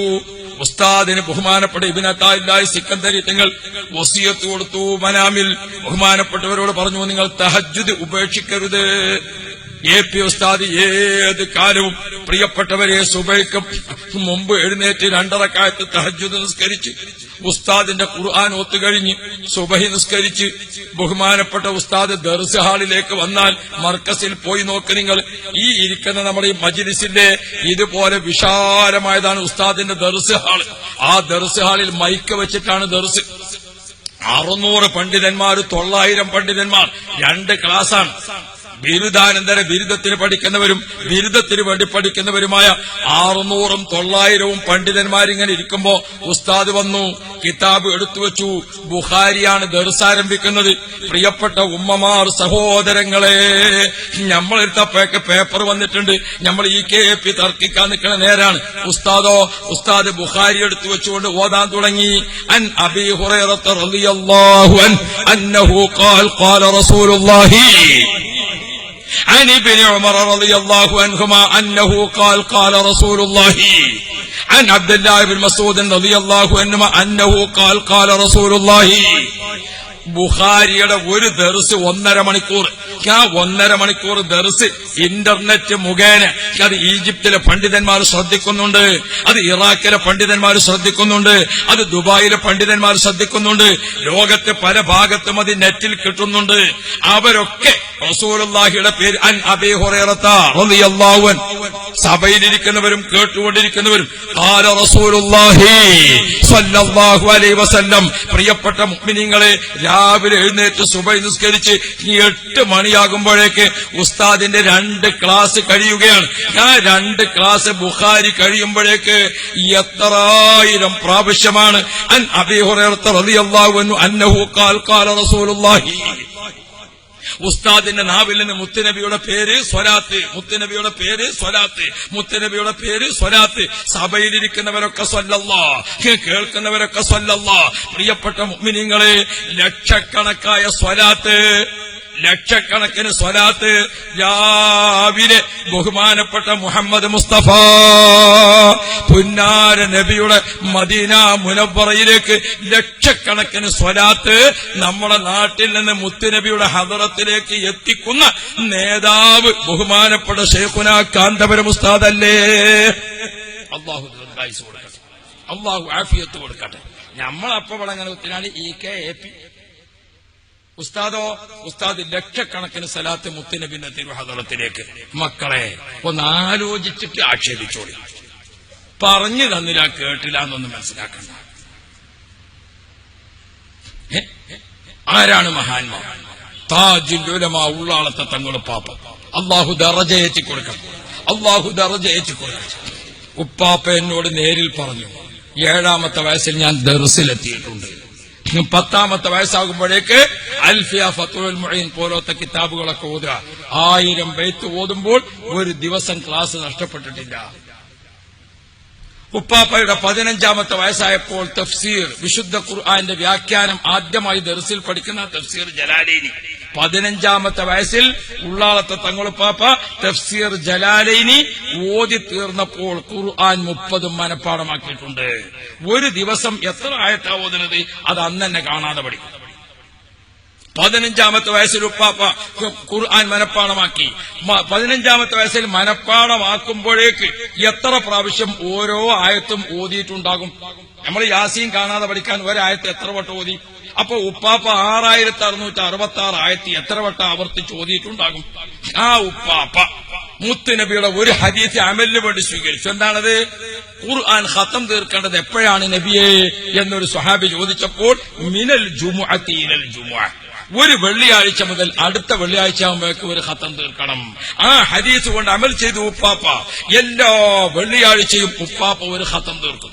ജുമുഅക്ക് എത്തുന്നതിന് മുമ്പ് ഒരു ഖത്തം തീർത്ത് ഖത്തമുൽ ഖുർആൻ ദുആ വെള്ളിയാഴ്ച, അടുത്ത ഖത്തം ആരംഭിച്ചു. പിറ്റേത്തെ വെള്ളിയാഴ്ചക്ക് വേറൊരു ഖത്തം, പിറ്റേത്തെ വെള്ളിയാഴ്ചക്ക് വേറൊരു ഖത്തം. റമളാൻ അല്ലാത്ത കാലത്ത് റമളാനിൽ എത്ര ഖത്തം തീർത്തു എന്ന് നമുക്കറിയില്ല. ഇനി ഞാൻ പറയട്ടെ, ഉപ്പാപ്പയുടെ വഫാത്ത് 95ാമത്തെ വയസ്സിൽ. 15ൽ ഖുർആൻ മനഃപ്പാടമാക്കിയ ഉപ്പാപ്പ എല്ലാ വെള്ളിയാഴ്ചയും ഖത്തം തീർക്കുമ്പോൾ 15 കഴിഞ്ഞാൽ 95ക്ക് എത്ര കൊല്ലായി? 80 കൊല്ലം. 80 കൊല്ലത്തിന് എത്ര വെള്ളിയാഴ്ച ഉണ്ട്? അപ്പൊ എത്ര ഖത്തമുമായിട്ടാണ് ഉള്ളാളത്തെ പാപ്പ ഇവിടുന്ന് പോയിട്ടുള്ളത്? അസ്റായീൽ അലൈഹിസ്സലാം ഉമ്മയുടെ ഗർഭാശയത്തിൽ നിന്ന് വരുമ്പോ ഈമാനിക കുടുംബത്തിൽ, ഇസ്ലാമിക കുടുംബത്തിൽ, അഹ്ലു ബൈത്തിന്റെ തറവാട്ടിൽ ജനിച്ച ഉപ്പാപ്പ 95ാമത്തെ വയസ്സിൽ ബഹുമാനപ്പെട്ടവരെ റൂഹ് പിടിക്കാൻ അസ്റായീൽ വരുമ്പോൾ ഏൽപ്പിച്ച നിധി തിളങ്ങി നിൽക്കാണ്. 22 കാരറ്റുള്ളത് 24 കാരറ്റ് തങ്കമായിരിക്കാണ്. ആ പോക്കിന്റെ ഒരു സുഖാലോചിച്ച് നോക്ക് നിങ്ങള്. സയ്യിദ് ബഹുമാനപ്പെട്ട മർഹൂം പാണക്കാട് PMSA പൂക്കോയ തങ്ങൾ അക്കാലത്ത് പാണക്കാട്ട് വഫാത്തായിട്ട് കുറെ ആൾ നിസ്കരിക്കാൻ കൂടി നമ്മൾ കേട്ടിട്ടുണ്ട്. അതിന്റെയും ഇരട്ടി ഈ നൂറ്റാണ്ടിൽ ഇന്ത്യ മഹാരാജ്യത്ത് താജുൽ ഉലമയുടെ വഫാത്തിന് കൂടിയ അത്ര മുഅ്മിനീങ്ങൾ ഒരു മരണത്തിന് കൂടിയിട്ടില്ല. അത്രയും മുഅ്മിനീങ്ങൾ വരുമ്പോ ഓരോ മുഅ്മിന്റെ ഒപ്പം 2 മലക്കുകളുണ്ട്. അപ്പൊ ഇതിന്റെ എത്ര ഇരട്ടിയായി? അത്രയും മുഅ്മിനീങ്ങൾ കൂടുമ്പോൾ അവിടെ വരുന്ന സയ്യാഹിങ്ങളായ മലക്കുകൾ, ഹഫളത്തിന്റെ മലക്കുകൾ, കിറാമൻ കാത്തിബീങ്ങളായ മലക്കുകൾ, മുഅക്കിലീങ്ങളായ മലക്കുകൾ. എന്താ നിങ്ങൾ മനസ്സിലാക്കുന്നത്? ഉപ്പാപ്പയുടെ ജനാസ, ആ ജനാസ അങ്ങോട്ട് എടുക്കുമ്പോൾ എത്ര ലക്ഷം മലക്കുകളാണ്, എത്രായിരം മുഅ്മിനീങ്ങളാണ്. അതുകൊണ്ട് മുത്തു മുഅ്മിനുകളെ, ആ ഉപ്പാപ്പ കാണിച്ചു തന്ന റൂട്ട്, അതിലൊരണു അളവ് വ്യതിചലിക്കാതെ നമ്മൾ നിലനിർത്തുന്ന നേതൃത്വം ശൈഖുന കാന്തപുരം ഉസ്താദ്. അവരെ പിന്നിൽ ഉറച്ചു നിൽക്കാൻ ഞങ്ങൾക്ക് നീ ഭാഗ്യം നൽകണേ അല്ലാഹ്, തൗഫീഖ് നൽകണേ അല്ലാഹ്, തൗഫീഖ് നൽകണേ അല്ലാഹ്, തൗഫീഖ് നൽകണേ അല്ലാഹ്. പ്രിയപ്പെട്ട മുഅ്മിനുകളെ, ഈ ആദർശ സമ്മേളനത്തിൽ ഞങ്ങൾ ഉദ്ദേശിക്കുന്നത് ഇത് ഇവിടെ മാത്രമല്ല, കേരളത്തിലുടനീളം ഈ ആദർശ പ്രഖ്യാപനം നടത്തിക്കൊണ്ട് ഞങ്ങൾ പഠിച്ചത് നിങ്ങളെ കേൾപ്പിക്കുക. വമാ അലൈനാ ഇല്ലൽ ബലാഗുൽ മുബീൻ. ഇത് ഉപദേശിക്കേണ്ടതും പറയേണ്ടതുമുള്ള ബാധ്യതയുണ്ട്. അതുകൊണ്ട് മുത്തു മുഅ്മിനുകളെ, നമുക്കൊരു തറവാടിത്തമുണ്ട്. ആ തറവാട്ടിലാണ് അല്ലാഹു തആല നമ്മളെ ജന്മം നൽകിയിട്ടുള്ളത്. ജനിച്ച തറവാടിന്റെ മഹത്വം, മനുഷ്യ കുടുംബം, ഇസ്ലാമിക കുടുംബം, അത് കാത്തു സൂക്ഷിക്കാൻ വനഹ്നു ലഹു മുസ്ലിമൂൻ. എല്ലാവരും എഴുന്നേറ്റ് നിൽക്കി. ഇത്രയും സമയമായപ്പോൾ നമുക്ക് ഒരു 10 സ്വലാത്ത് നമുക്ക് ചൊല്ലിയിട്ട് നമ്മളെ ഉമ്മ, നമ്മളെ ഉപ്പ, നമ്മളെ ഉസ്താദുമാർ, നമ്മളെ സയ്യിദന്മാർ, നമ്മളെ വേണ്ടപ്പെട്ടവർ പലരും നമ്മെ വിട്ടുപിരിഞ്ഞിട്ടുണ്ട്. ഖബറിൽ അവരൊക്കെ നമ്മളൊരു ദുആക്ക് കാത്തു നിൽക്കുകയാണ്. അതുകൊണ്ട് ഇൻഷാ അല്ലാഹ് അവർക്കൊക്കെ വേണ്ടി ഒരു ദുആ നടത്താൻ നിങ്ങളെല്ലാവരും ആമീൻ പറയുന്നിടത്ത് നമ്മൾ ഒരാൾ ആമീൻ പറഞ്ഞാൽ എത്രയോ മലക്കുകൾ ഉണ്ടാവും. 5 മിനിറ്റ് കൊണ്ട് തീരുന്ന അതിനെല്ലാവരും കൂടിയിട്ട് ആലിമീങ്ങളും മുഅല്ലിമീങ്ങളും ഒക്കെ എല്ലാവരും ശ്രദ്ധിക്കണം. നമുക്കൊരു 10 സ്വലാത്ത് ചൊല്ലിയിട്ട് നമുക്ക് ദുആ ചെയ്യാം. സയ്യിദന്മാർ ഇവിടെ ഉണ്ട്. തങ്ങൾ പാപ്പ ആരാധകർക്കണം ഇൻഷാ അല്ലാഹ്. നിങ്ങൾ എല്ലാവരും ഓർമ്മിക്കണം.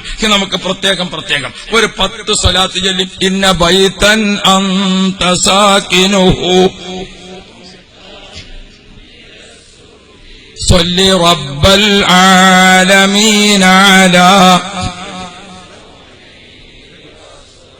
وجهك والله حجتنا يوم يأتي الناس بالحجج صل رب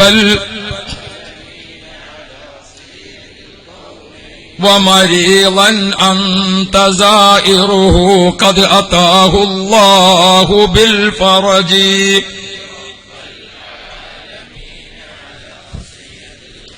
رب وارزقنا زيارته قبل قبض الروح والخرج صل رب